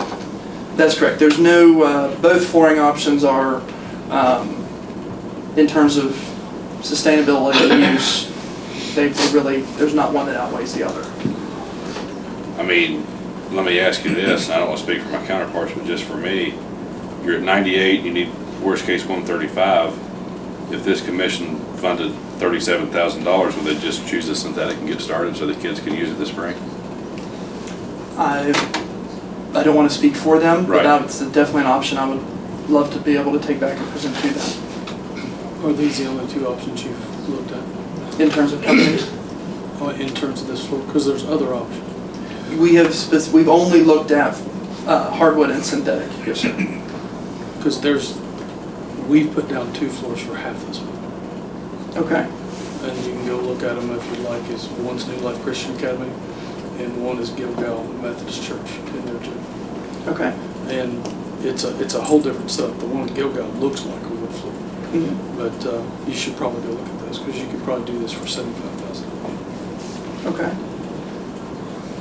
What kind of turnaround and what kind of time frame does that take? Same thing. And Yeah. the estimate he's got is a little high. I watched him put a chip floor down at Peterstown the other day in 3 days. And of course they had to go back and finish it and things like that. Right, because it wouldn't. And those are 2 very reputable companies. I've worked with both in Cincinnati and I know there's some roof issues that were identified in the past, and there were some shorter term solutions to go through that. So what was it? shorter, I think there was a shorter term solution that was applied to mitigate any potential roof issues in the next few years. Sorry, I didn't hear what you said at the beginning. Did you say administrative? Or what? Roof issues. Roof issues, Yes. sorry. Yes, so we did a patch on the existing roof last year, $7,800 patch job. And, it's, to be honest, it's one of those situations where the roof is absolutely going to need to be replaced within the next 2 to 3 years. And that would be the second part of this is what are you guys looking at for that type of thing? I mean, I hate to put a $100-some-thousand floor in and then you guys be right back here saying, hey, it's leaking, we're gonna lose this floor. And then Right. our hands are forced on something that, we might Right. otherwise Absolutely. not wanna And I think partake Mary in. Jane gave us that price. It was around 100 grand. It was, I think right at, now that was, the estimate was done last year Right, from the same company that did the patch job. Right. And it was right at $110,000. And Because if we do this, then we're kinda locking ourselves into, unless there's something that's being ran alongside or parallel, we're locking ourselves into a roof job as well. Correct, yes, and we are doing, Mary and Jane and I take great pride in continuously writing grants and bugging all the businesses and individuals we can. But so our hope would be, and I'll just be very frank, our hope would be not to come and beg the commission for money and be able to utilize sources outside of this, like, you know, the grant avenue as well as other specific revenue sources. We're still working on identifying with other state agencies. I know that, you know, in kind of the reasoning behind this was the immediate impact it makes. I definitely You get the revenue generated, you get people coming in, they're utilizing it. absolutely utilizing it, and that's the other big thing about the community center is we're definitely not we're not looking to, the community center's not a profit center per se. We're looking to break even every year, be able to pay our utilities. We want to see stuff self-sustain itself. Absolutely, and also keep it very low cost for the community groups that utilize it, and not have to charge them an arm and a leg. Just cut my next question off there, it's okay. Yeah. You know, the utilities, especially in the gym area, we do monitor those very closely because the level at which it takes to keep that gym at adequate heat does, the gas bill is very considerable. The Empowerment Corp actually helps us with that in the lease that they have through the city. A part of their agreement as well, they use it, that they take on that.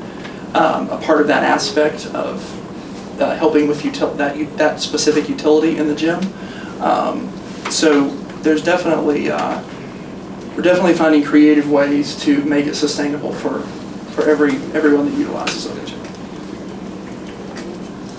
And Commissioner Chapman, if you would, I would love to, if you would be willing to have you join one of our meetings or sit on a call with either of these companies. I don't know if that's acceptable or how the, you know, if there's any governance around that, but just with your expertise in that area, I'd love for you to hear what they're saying.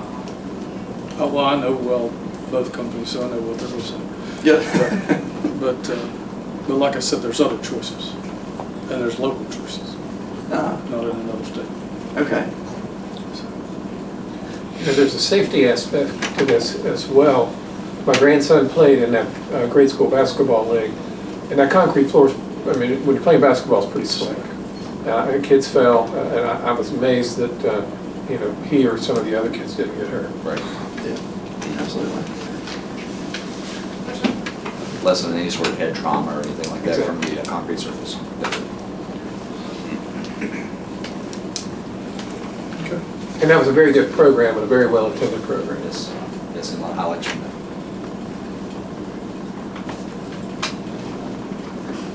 Are you looking at collapsible bleachers? Yes, sir, that's what we have. Like, It's in the high school. Mm-hmm. Yep. They actually were installed, I believe 2 weeks ago, and they were utilized this past weekend. So they're, we decided to go ahead and put them in since they are going to be pretty relatively easy to take in and take out with this project coming, and give the ability for the parents and those attending to utilize them until, for the next month or so, until the bidding season is over.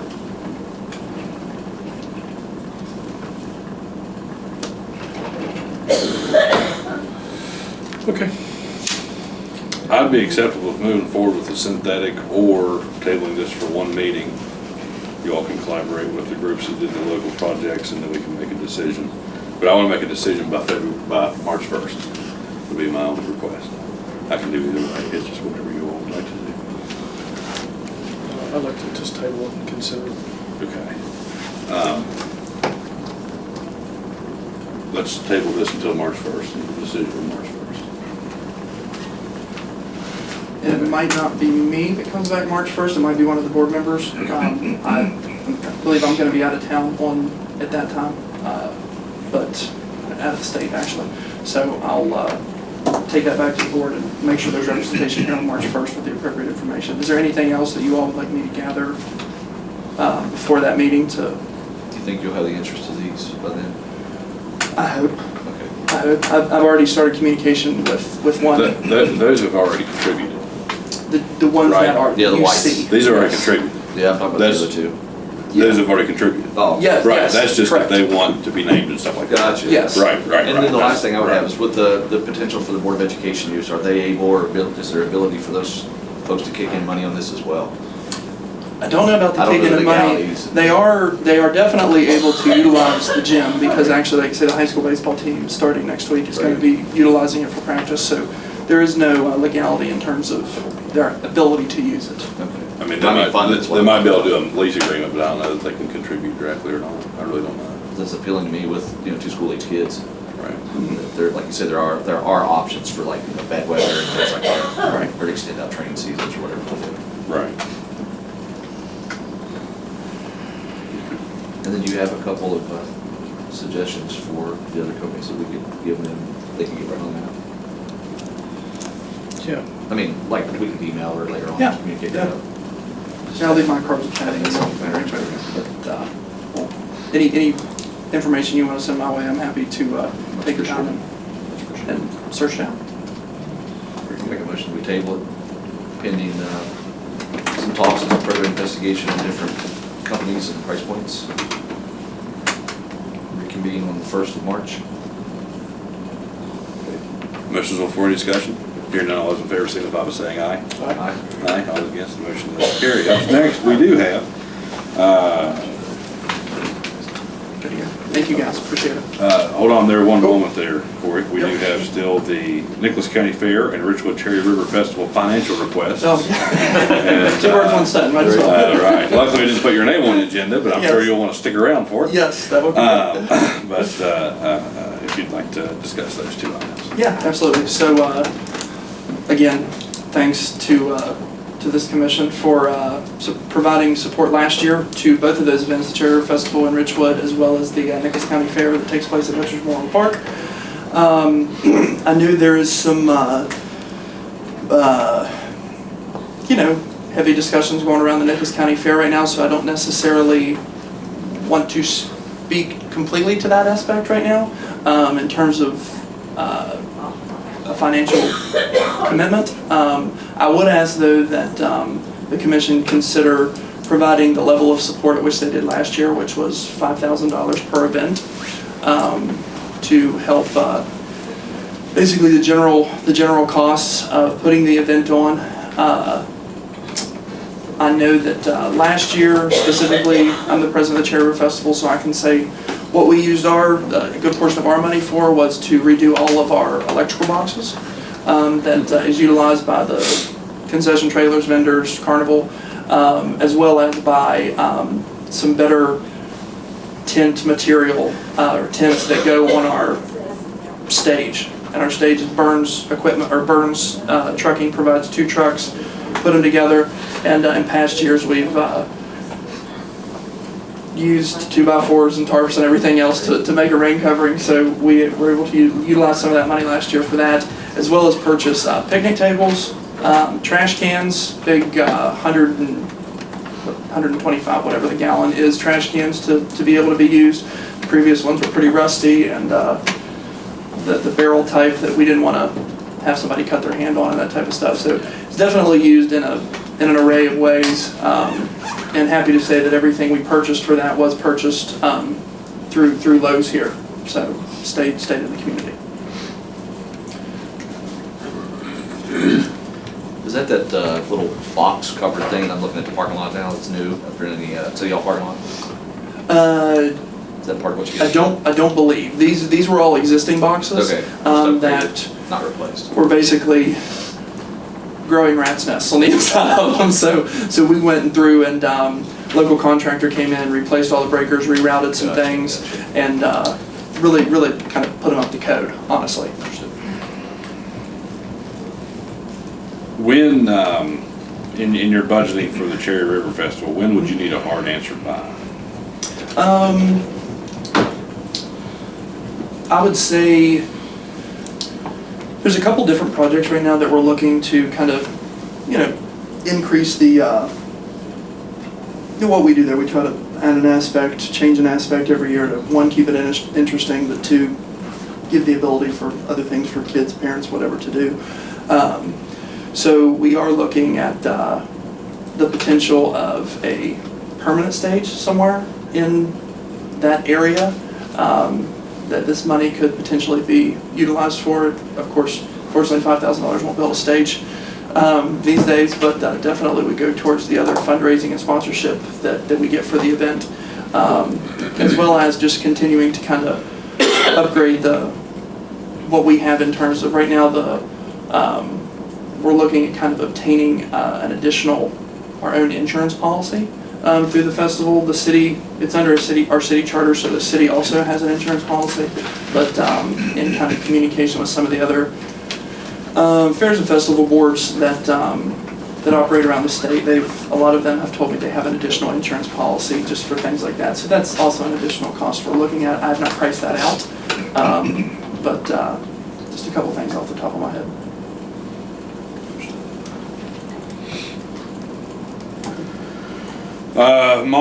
Probably all commissioners at this point are involved in, I mentioned, discussions concerning the county fair.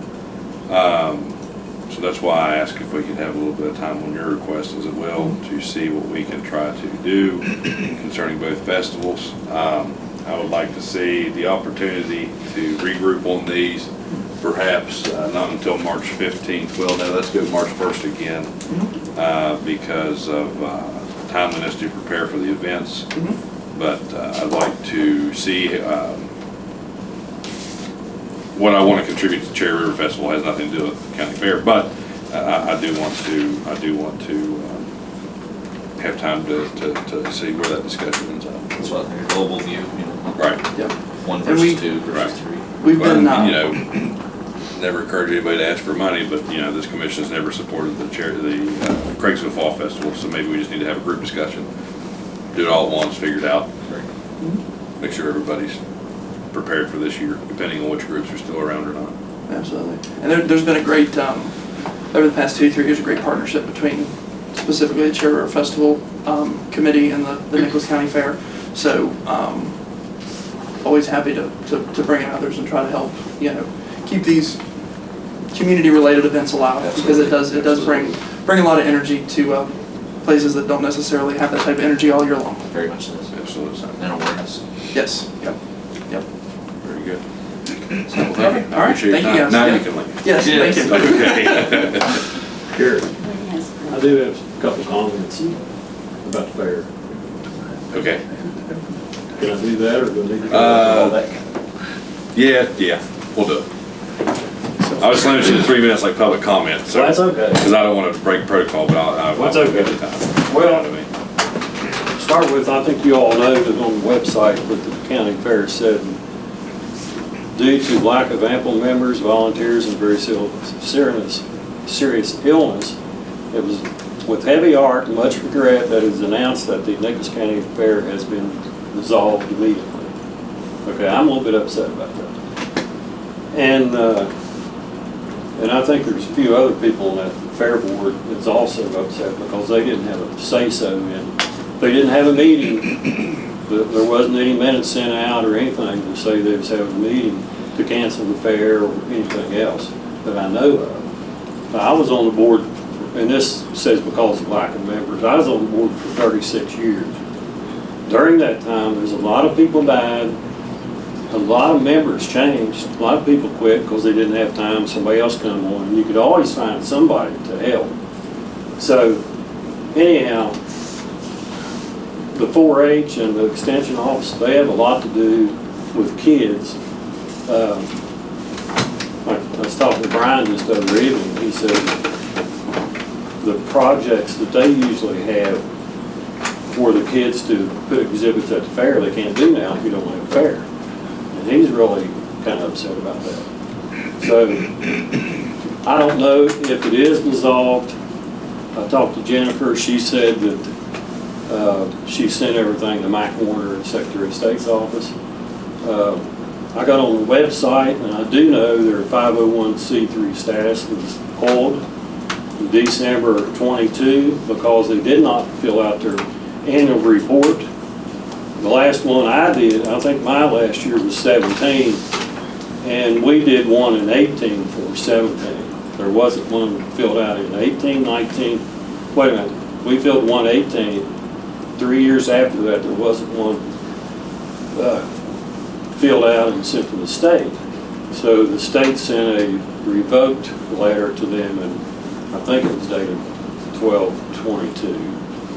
So they do not have 501c status. So as far as funding, you can't give them any money, probably. But that's not what I'm here for. I just think that the public should know that the fair, I mean, it's actually been around more than 97 years. It started about 1915 over at the football field over here. And in 1923, it was incorporated. And there might have been 1 or 2 years that you didn't have a fair. And I think this year would have probably been more than the 97th year. But I just hate to see it go. And I think there should be enough people out there that get together and maybe say, well, we don't want this to go away. We want to get some people together and try to do something about it. And that's basically, and also, one other thing, if I can say real quick. The fair bought the bleachers where the stage is at Park. The bleachers belong to the Nicholas County Fair, and also the Queen's Pad stage, that also belongs to the fair. And they supposedly have a good bit of money, and I think it should be, instead of dissolving immediately, I think they should, well, if you can't do your job, that's fine. Bow out and let somebody else take care of it. Or try to form it to where you can start it again. So that's basically, if anybody have any questions, I'll try to answer them, but that's the other thing I wanted to comment about. Well, we learned of it when you learned of it. Yeah. On Facebook. 4 days ago. Yeah, and we've been very upset about it, and Garrett has probably been the most working around the clock trying to get this revived. So we are trying. Jennifer said that she sent all the information to Mike Warner at State. Now, there's some guidelines, Greg probably knows more about than I do, about how you can have a public meeting to dissolve a fair or what have you, whether you have to. But Brian told me he didn't know anything about any meetings. It says right in the, if you go across the hall and look, it's recorded, and they'd have to give 7 days notice to have that meeting, public notice. Well, that's what I was kind of thinking. So maybe it's dissolved, maybe it didn't, but if it didn't, I think the public needs to know about it and try to figure out something to do to start it back. And I don't care to help. I don't want on the board.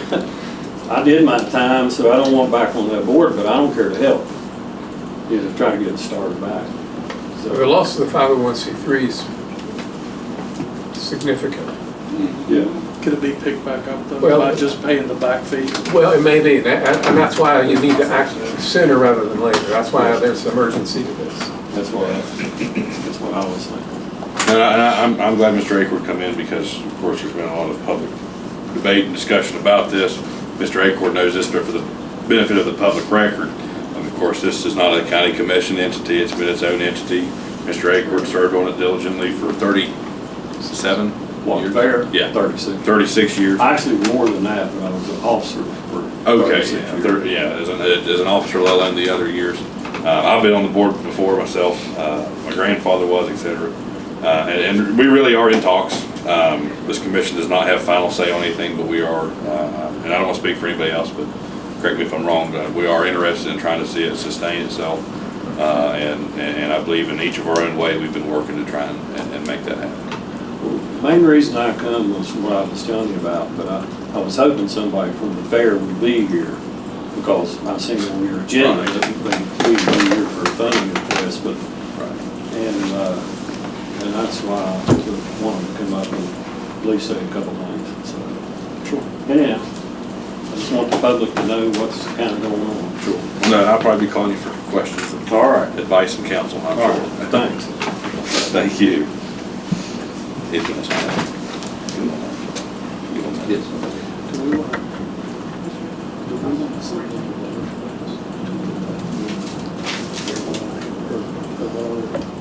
not happiness with this, and we had Greg send it, and we feel it was done wrong? Yeah, I think we should all approve the letter, and, just make sure we're correct. I'm fine with that. Agree. So we can, Just like we'll get just something regular together Wednesday. and work on it. Up next, I do have Manager Stover of the Nicholas County Parks and Recreation Commission. Manager, first up, we talked some time back concerning the audits of the commission. I'm going to hand out the one that's the lowest and best. Thank you. This one could move a lot faster. If you don't mind, take one past one. Than the other.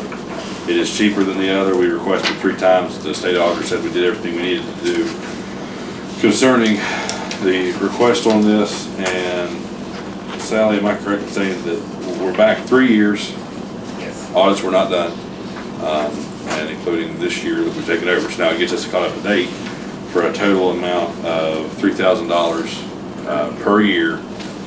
So this is a request of $9,000 as a commission. We rescheduled when we redid the park board. We added in the park underneath the commission's umbrella with banking and a few different things. We were told that the state auditor would consider moving them under our audit that we do with like the building commission, stuff like that. However, they did reject that, and so we have to get it up to snuff on auditing. So I do have that request. If you don't care, we'll just run through all 3 real quick. We also have the manager's home. We talked about this on the phase 2 and did table it, but I'm afraid it's not a situation we can let move on. We did receive the 3 necessary bids for this project. There was and all Nicholas County, well, 2 Nicholas County and 1 Webster County bids were received. We gave them like 2 months, so we definitely tried to work with everybody we could get to give us a bid. 1 bid is for $15,500, 1 bid is for $9,931, and then 1 bid is for $8,500. And so I'd like to have that considered. Also, actually not since the time that Commissioner Neal was on this commission has the park done anything with the parking lot, which is a part of our lease agreement with the Board of Education for the parking lot behind the stadium. Of course, they do own the stadium, but we own the parking lot. We did get a bid on that for $4,900 to go in, break down all the chug holes, everything, resettle it, and gravel off the entire area. The board did ask we rush this one as well, as the track season begins February 22nd, which is in a week. You said $4,900? $4,900. Everything. Oh, everything. Gotcha. And why are we going back with shingles on the roof? I'll jump on that for a second. So we talked about metal, but 2 of the 4 contractors we talked to recommended, because of the peaks and valleys, that we stay with shingles. And my area of concern with that would be you have many more contact points with your adhering shingles, and do we know what the roof of the sheeting looks like underneath of it? Metal, you're further sparsed out when you attach it. Shingles, you're every 5 inches. From what I saw, it looks pretty in decent shape. I think someone I've been up in the said there attic was before. one spot. That's one thing I would want to make sure that that's addressed. You know, I mean, because if not, you're gonna have shingles popping back out. I mean, you would metal as well, but you've got longer surface area on those.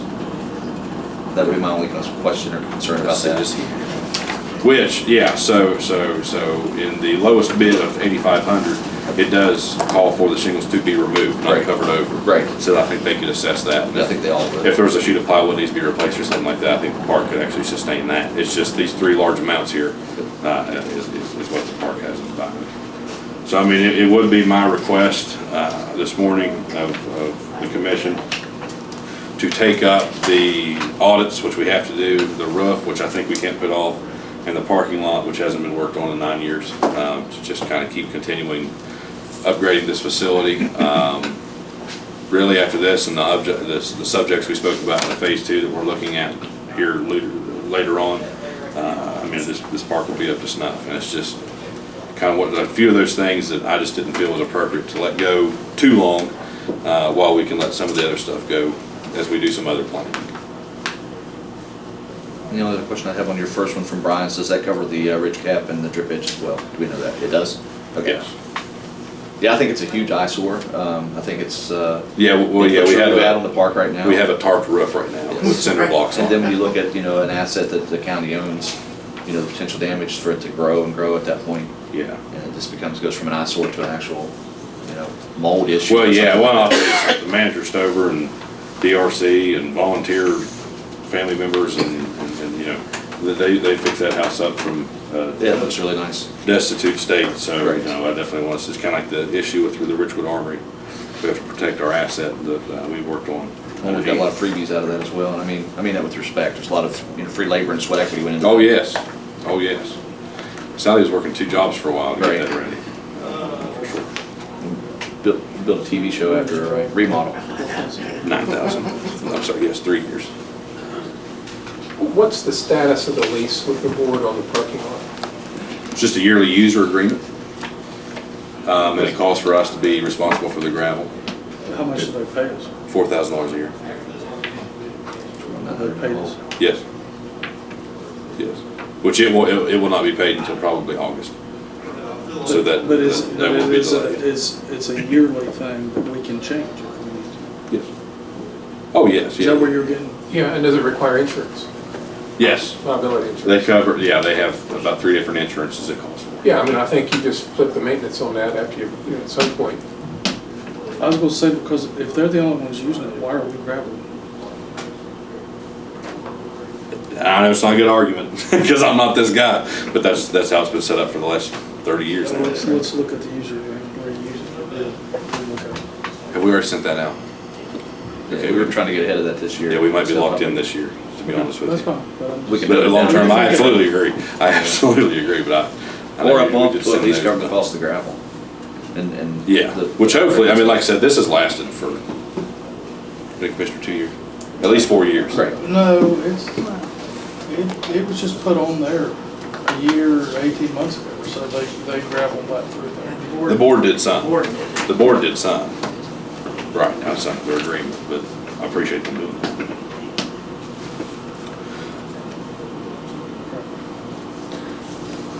So you need a motion, I'm assuming? Yes, if there's anyone willing to make a motion on these 2 different things. I'll make a motion to fund these 3 things and take it from coal savings. Very good. Did you hear that? I heard it. Right, all 3 from Critical Center. There's 3 bids on this. The gravel's under 5,000, and the audit, we tried 3 times and only got 2 bids. So you know which audit you're going with? Yes, it's the Ferrari Associates. Oh, okay, Right. so. The other audit, just so you all know, they couldn't start on it for 4 months. Yeah. So they couldn't start on it for 4 months, which we need to get caught up. And it was for a total of $12,000. So who are you going with the roof replacement? The lowest bid is Brian's Home Improvements. Oh, okay, so everyone is the one on top? Yes. Right? Each one? Right. Right. And I think it really is. the parking lot bid is Holcomb Excavating. They're the only dirt work and gravel company that would call me back. Oh, So, and I don't have that, right? right, it's supposed to be emailed to you, but I'll give it to you. Oh, okay. And like I said, it's under $5,000, so we don't have to receive all of this. And I think the audit part is that's a good transparency aspect as well, to make sure that everything is, Right. with their We're meeting mandated to handovers. do it, the previous board didn't do it, but we're Yes. gonna do it. Yes. So that motion's on the floor. Any further discussion? Just want to clarify, we do have a motion on the floor. Anything you recommend? Okay, that being said, all those in favor signify by saying aye. Aye. Aye. All those against, the motion does carry. Very sorry we're running late, and if you don't mind, state your name for the record, please. Good morning, Commissioners. My name is Mark Whitley. I'm with the Roane and Jackson County Development Authority. Yes, sir. I think probably Director Warner may have talked a little bit about some of the things that we're doing. Just because he's working so closely with us, we're sort of the epicenter of wonderful economic opportunities. Nucor, Brookshire Halfway, Timot, Precision Cast Parts. Thousands of jobs are coming in our area. But there's nothing more important that I'm working on than broadband. We have worked in conjunction with 7 counties, and we developed a partnership to extend Middle Mile, basically from Jackson County to Webster County. It's 288 miles. But as our plans were finalizing, it appears that we're going to be around 2.6 miles at the western part of Nicholas County, and it would impact 144 households. And the State Broadband Council would like to have a resolution, which we hope to have this week from our lawyers, along with a memorandum of understanding for your approval for us to come through that area. There is no financial responsibility whatsoever. The Roane County Economic Development Authority is covering all of the required match monies, which is around $6 million. We will end up owning the fiber, the county will, and our partners will continue to work together from that middle mile and go ahead and expand beyond that. What specific area are you talking about in Nicholas County? Is that the Birch River area, Dill, Yeah. Swiss? I knew you were going to ask it, and I didn't bring my glasses. That's fine. But it's from Dixie to Cambria, am I saying that right, to Bentry. Bentry's in Clay County. So it's going through that section. Oh, okay, it is in Nicholas, because this is Nicholas right here. It is? Yeah, so I've never heard of Cambria. Bentry's right on the line, like you say, so the majority of it probably is in Clay County. Yeah, that'd be, I mean, that's on 16 going in. So those red dots are the houses? Yes. And those folks would have the opportunity to purchase that? They'll have the opportunity to connect. Yes. We'll go 1,000 feet from the middle mile. And with our ISP, which is our internet service provider, which is CityNet. That's what I was gonna ask, the next one. Yeah, that's the icon. Do you know the estimated cost they're looking at per household? I'm assuming that's high-speed internet? It is high-speed internet. The average cost is around $60,000 per mile. Right. Is what it's going to cost us. The grant was $17 million, and then we have approximately $6 million in matching funds that's required. Okay, yeah. So we're hoping that construction will be able to start first part of next year. All the detailed engineering will be finalized by December 2023. The governor wants that money spent in two and a half years. So we're going to do everything we can to try to make that happen. Is that gonna be fiber to the curb? Fiber to the curb? I think it is. I think it's going to pretty much follow we're going to use the utility poles that are in existence, and most of those are going to be. That's a big thing, right? Yeah, fiber to the curb's good. Yeah, it cuts costs. It sure does, and more resilient. And First Energy and AEP have both been really great to work with on this. Good. And who is going to be your provider? It's CityNet's going to be our provider. All right, and so we were looking at coming down this way to Dixie. So we can lock in here with our backhaul? Yes, you can, and that would provide some redundancy, just in case there was a cut line, then all of a sudden, almost instantaneously, you can loop it back around again. So if that ends, that's gonna end in Dixie or travel through Dixie? It's going to start in Dixie and then end in Ravenswood, almost a place called Millwood. And then from there, we're hoping to expand it even beyond that, just because we're miles ahead of everybody else that's trying to get something. It'd be nice to have a pop there in Dixie for, like you say, for us to connect right into. Sure. Cut that cost down since they're already there, building it. And our engineers will look at that, right? Because it just makes sense to do it now. Right. Yes, sir. Yeah. Love the initial build. We want to. You have a resolution made up. Yeah. Yes. If you don't care, give us a copy of that while it's looking at, and I'd like to work with CityNet and find out how this is going to affect us. Right. Because that's part of what we were going home to. Can you see what I'm saying? Yes, sure. So we may have to make some mutual agreement with us that we get part of the money too. So. Sure.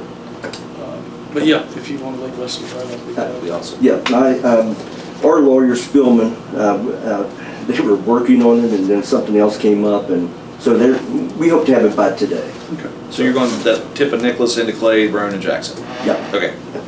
Sure. That's part of our 7 original. Now we're going to have 9. If just a portion of Nicholas that we talked about, and actually 1 or 2 houses in Fayette County will be right on the border there. Well. Gotcha. Yeah. Gotcha. Yeah, because Fayettte's here. Mm-hmm. So then they got a couple of dots. Okay. Yes. Thank you all Thank so you very much. much. Appreciate it.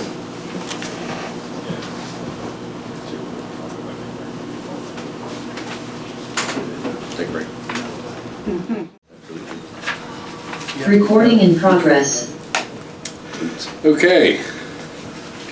An hour late, and I sincerely apologize. We've had a marathon here this morning.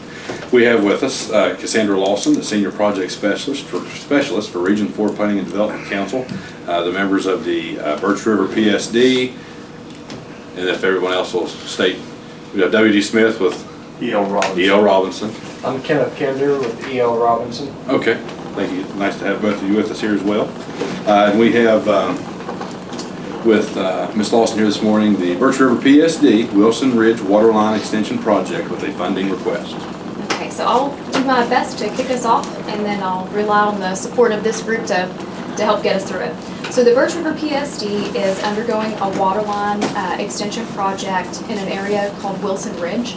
It runs along a ridge line that actually flows through Clay, Nicholas, and Braxton counties. The construction of the project is actually almost 100% complete. And the project is funded with an $800,000 Infrastructure Council Jobs and Development Infrastructure Job IJDC Critical Needs Grant. So the grant amount was in the amount of $800,000, and the final anticipated cost of the project is expected to exceed that by $45,000. And the reason for the overage is after the project went to construction, the Department of Highways requested more shoulder stone than was originally indicated in their permit. That also increased construction time by about 2 weeks, which also resulted in an increase in engineering fees for inspection services. There were also some PRVs, pressure reducing valves, needed at several of the individual meters, households, that were not anticipated as well. And so that's the simple explanation of the funding increase. So because the project does include residents that are taxed in 3 separate counties, what the PSD is pursuing is going before each commission and asking if each commission would be agreeable to providing supplemental funding based on the number of residents that commission has, impacted by the project. So Nicholas County has 4 residents, which equates to 15% of the customer base. I apologize, I should have passed this off. Thank you. I could have saved you some time. We just thought that would be the fair way to do it, to go to each. Have you county. approached Clay and Braxton already? We have not, we Okay. are. Or the agendas. Yeah. Okay. Yeah, Okay. week after next, we'll go before each of them.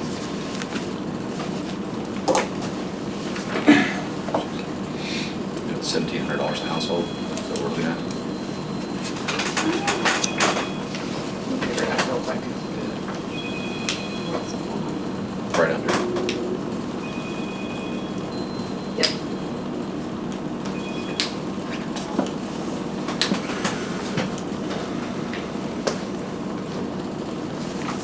And this was like a change after the fact that the state has said, well, this isn't good enough. Yep. So have you asked them for the money since they're mandating? I'll defer to our project manager at the engineering firm. They have $2 billion, in case you. The DOH? Yeah. No, the state, extra. Yeah, whenever they first required us to put the stone down, it resulted in, it was gonna be $30-some thousand just for the stone, just for the construction add-on, which was pretty significant. So, and we had gotten a permit from it's in 3 different counties, which is 3 separate DOH districts. So we had gotten a DOH permit from each of the 3 districts for the project, and worked with 3 different utility supervisors, and for each of the 3 districts, none of them had indicated that we would be required to put shoulder stone down for the entire length of the project. Our plans do state that we were going to replace shoulder stone where there was already existing shoulder stone, but they said we needed to put it down for the entire length of the project. So anyway, yes, we did go back at them and say, well, why didn't you ask us to do it before, and can you pay for it, because you didn't ask us to do, so we didn't have an opportunity to put it in our contract. This is a change order. And we didn't get any traction with them on that. We worked with District 1 to try to, and we didn't feel like we were successful with that. And they have a little bit of leverage in that you have to have a release from them, I think, for the PSD to actually be released from the bond that they hold for the construction, right?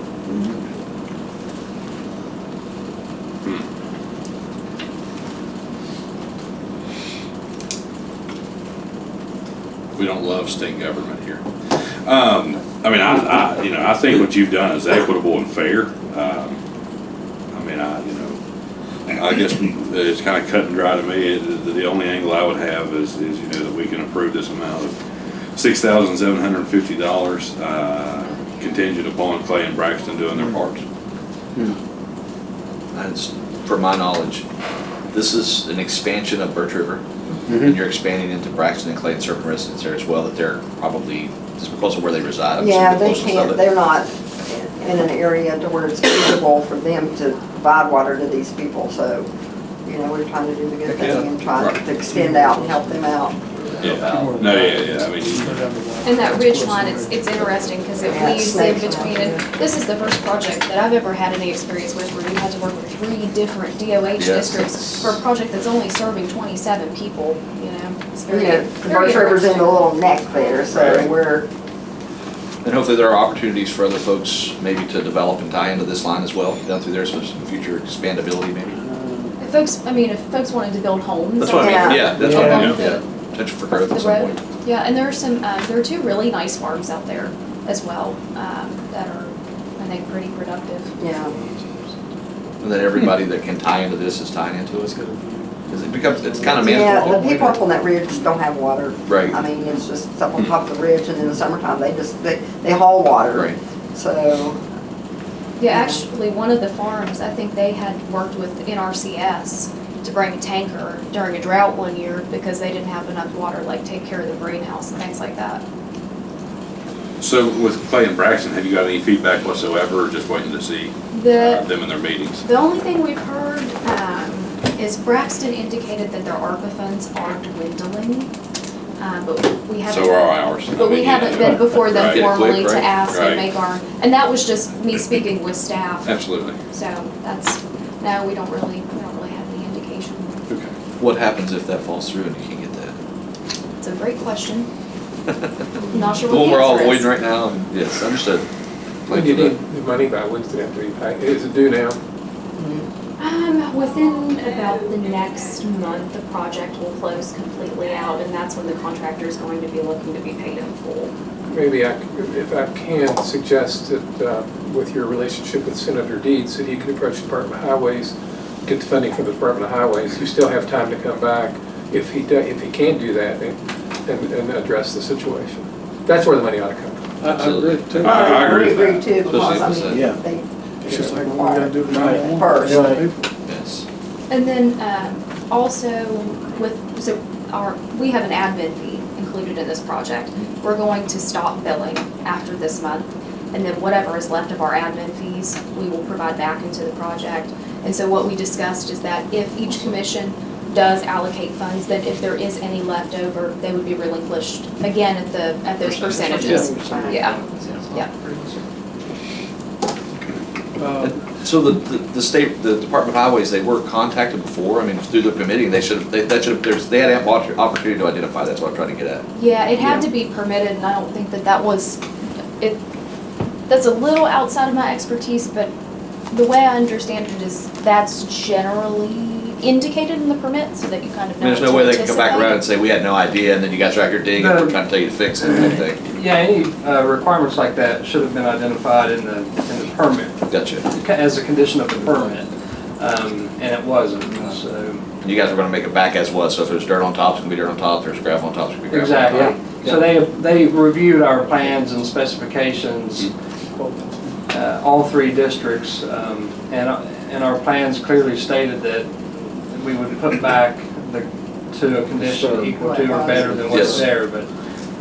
And I'm assuming it runs ditch lines like I'm seeing do most of them? And we pulled the ditches, because our water line in most cases follows right along the ditch, so we pulled the ditches, cleaned around the ends of the culverts. A lot of these culverts, like in most cases, were plugged up. Right, So so we they're had to find the ends of the culverts, better clean them condition out. than they were. So there's a lot of improvements to the drainage just as a byproduct of the project. So we're just filling the ditch with $45,000 worth of gravel.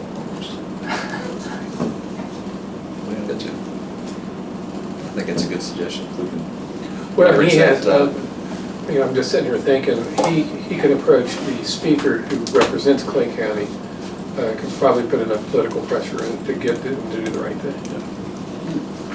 Okay, I'll make a motion, we table this till the next meeting. And until we can see some other avenues. If not- And the response of the other commissions. Yeah. Yeah, I think that's good. So that motion's on the floor. Is there any discussion? Any other discussion? Okay. I'll call the senator today. All those in favor, signify by saying aye. Aye. Aye. All those against the motion is carried. And I apologize again for the commission running late today on our schedule. Sorry to take your all's time a little bit longer than we expected. So all three of them are agreeing to this change? Is that basically what's going on? You think one of them caught wind and the other two just jumped on board to agree? What they did was they let District 1 Okay. do the whole I thing since they had the. I got you, that makes which is- sense. Which is Charleston. Get some oversight. Because the road meandered through all three counties so many times, District 1 handled the inspection for the entire project, so they made the call. But we still had to permit all three counties. Right. That part makes more sense now. I'm like, really, all three of them just happened to change up and, okay. And they're all three different districts. Right. Which, so they had to have 3 different bonds, right? Which also increased the Yeah. permitting cost. Three bonds. All these people want to do is give people who don't have water, and they get this Yeah. BS from the state. Yeah. Yes, exactly. That's a bad thing. Unnecessary. And these folks have waited a really long time. Yeah. Well, they can get your bill. Well, no, yeah, he's just, yeah, right. He's not that high up. Okay. Well, I'll probably call you some questions before I call you. Sure. If I can't answer them, with Kenneth and Absolutely. Yes, Kenneth, I have your call, so I'll probably be calling right there. Yes, Feel sir. free. Yes, sir. I'll take a picture of this shit with you. All right, well, hey, thank you all. Yeah, thank you. One more time, I apologize for running late. That's okay. We're gonna take a break real quick. In progress. Okay, we're finally to the end of the agenda here this morning for commissioners' comments. A couple of things I'd like to just state for the record. First off would be concerning American Rescue Plan funds, as our friends from the other counties concerning the last appointment said, they are dwindling. We've got a list a mile long of different things that this commission has contributed to or committed to. Little League projects, the park, upgrading the DRC, the airport, the Wilderness PSD, Richwood Hinkle Mountain PSD, Wilderness PSD. I could go on and on. Somersville, we've worked with them. Richwood, we worked with them. This money was for economic development and stimulation and infrastructure, and I think we've done an excellent job of it. But we have had a lot of requests over the last few years, and we've been fortunate enough to grant a large percentage of those requests. But as all good things do, sometimes the book has to close, the checkbook runs out of ink, and we are in that direction. So forewarning to all groups. This commission, we're glad to be a partner, we're glad to be an associate and advisor. But as the funding from the pandemic goes away, as we pray the pandemic continues to go away, our resources are going to become limited once again. This county is doing better, I believe, continuously over the last 10 years since the bottom fell out from underneath us. But we're not out of the woods yet. We're not a $65 million county like our friends in Monongalia County and other counties like that. And just to respectfully ask groups and individuals and organizations to keep this in mind as things go forward. Because there is becoming a new season concerning these funds, and it's one of the last few seasons of that. Also concerning the county fair, the commission, again, we had no deciding factor in this. We learned, as everyone else did, through social media, we can each speak. I'll speak that I'm committed to seeing it through if we can find a mechanism forward to make sure that we do that. However, it is up to that board and anyone interested in being involved in that organization. Really, right now, you need to contact the fair Facebook page, I guess. I really don't know how else to direct you to them. You know, if you'd like to reach out to a commissioner, we can try and keep a list, what have you. But really, you know, them being their own entity, I'd recommend reaching out to the fair to show your support. I will tell you, as a former fair board member, it is work. It is work. It is not just 1 week a year of work. And so it is an undertaking. It's a worthwhile thing. It's a good thing. I was glad to be on it for 4 years and hope that some folks will step up and we can make something happen here. That being said, is there any other commissioners' comments? I'm good. I just want to talk about, kind of expand a little bit on what you said with the self-sustainability of the ARP funds. You know, that, and I know a lot of folks probably don't realize, as I didn't earlier in the cycle here, that can't be used for things like salaries, things that have a reoccurring cost. So we can't make those investments, unfortunately, in the county because it's something that's finite, has a beginning and an end. So I just wanted to expound just a second. I was trying to catch you and get you to throw that little jab in there, or that little bit of information. No, that's a in great there. point. That's a great And as far as the fair, you know, and Garrett had stated, I found out by a Channel 8 or 13 news blurb that had been sent to me. And it's fair for people to assume that Nicholas County Fair, Nicholas County Commission, that there's some sort of oversight, but there's absolutely not. And as Garrett said, I'm very willing to, or Commissioner Cole, I get reduced to the Commissioner thing. It's all good. Commissioner Cole had stated, I'm definitely on board with trying to do everything we can to prolong that. What you're looking at, though, you've got a bunch of people that'll come and tell you that they're willing to help out, they don't want to sit on the board. And that's a very common approach across here, and that's why we're in the position we're in right now. Folks want to come and help for a day or so, help for an event, and that's much needed. But, you know, we need a good, strong leader, we need a good, strong board, and we need folks who want to actually take ownership and move forward with this, and not just want to help out on, you know, on a smaller scale. Or when it's convenient. Correct. You know, and one of the things we're looking at is we do have folks step up that, you know, minus a contract because it is a voluntary group, but, you know, folks really understand, and we've done the same thing. We just restructured the Craigsville Fall Festival, and when folks were on there, you know, I gave probably a little 10 or 15 minute blurb on what you're actually asking for when you ask to be on the board. You know, you're going to attend the meetings. There's bylaws that need to be written. There's things that need to take place, and it's not a matter of convenience. It's a commitment, and a heck of a commitment. So just so folks understand, we want that, and we want to see the fair to continue, but we also need people to understand that what they're asking of their peers in the county when they just say, well, I'll help out a little bit, I want to run it. So that's all I've got. I appreciate it. Good meeting today. Quite a marathon. Yes, a lot of information though. Hearing nothing else, there's a motion to adjourn. Any discussion? Hearing none, all those in favor signify by saying aye. Aye. Aye. All those against, the motion does carry. It is 12:23 p.m. Bang. If it comes down.